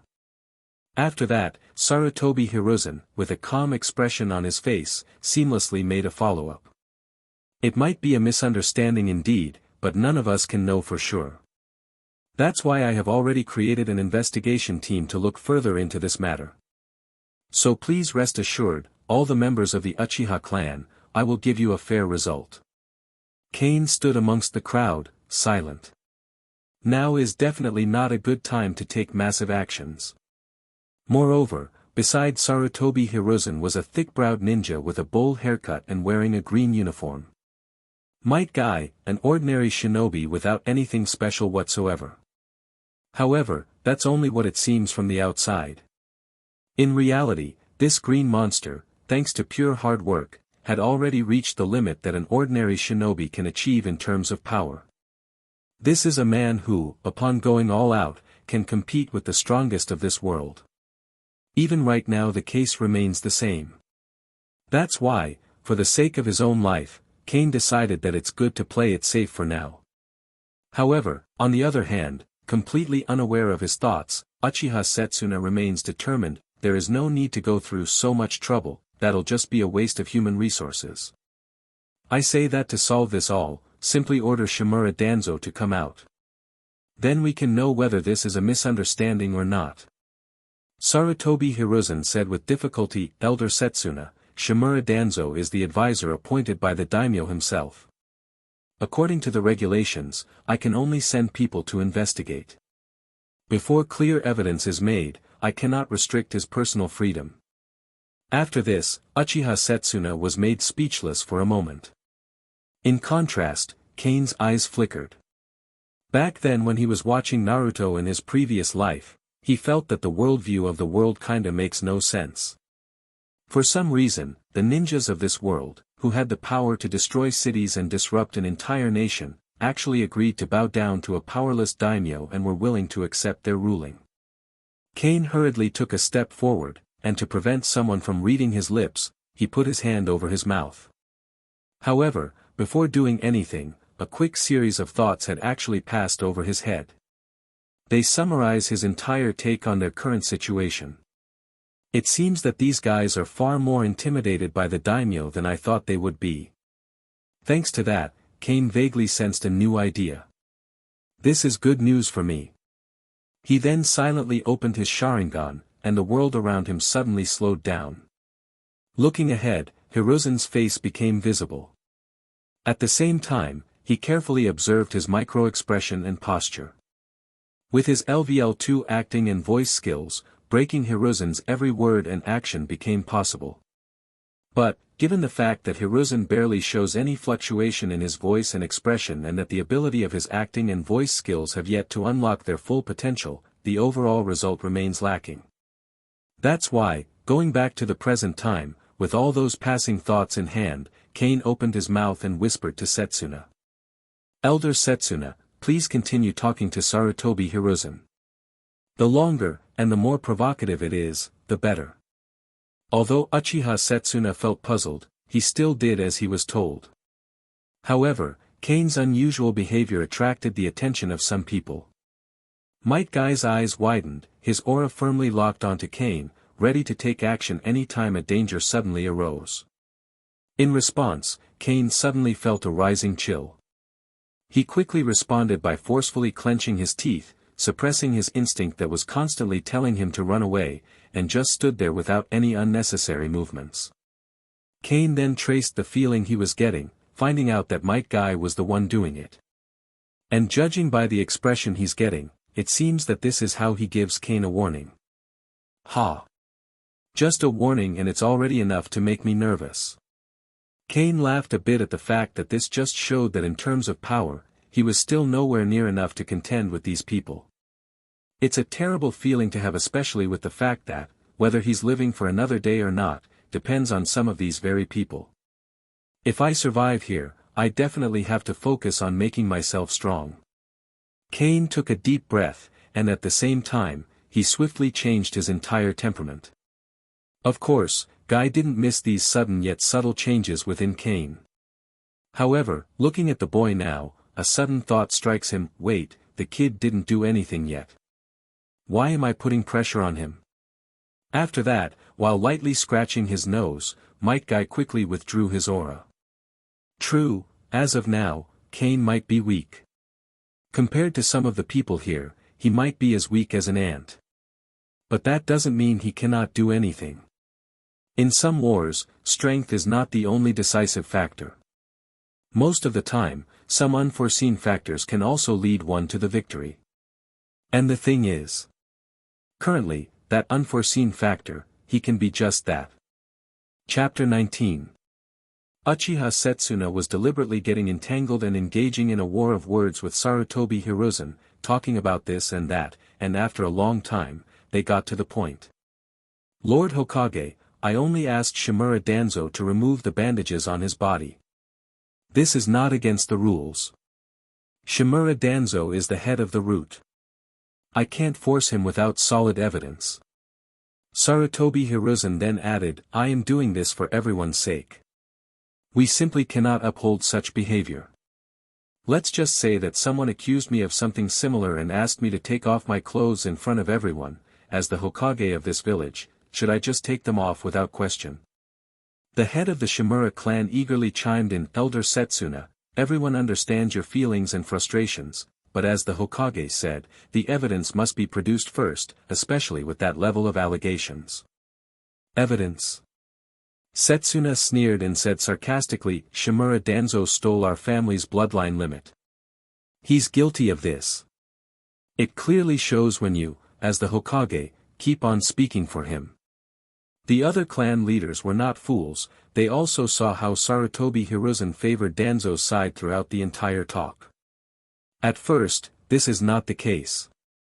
But as the conversation went on, as more accusations happened, it slowly turned to how it is currently. This shows that the accusation has some weight in it. And if it turns out to be true, some people's eyes became subtle just by simply thinking about it. At the same time, Sarutobi's eyes furrowed, and then spoke with a pretty loud tone, "It has been nearly 40 years since I became the Hokage. I have treated everyone in the village equally and have never been partial to anyone. To accuse me of such.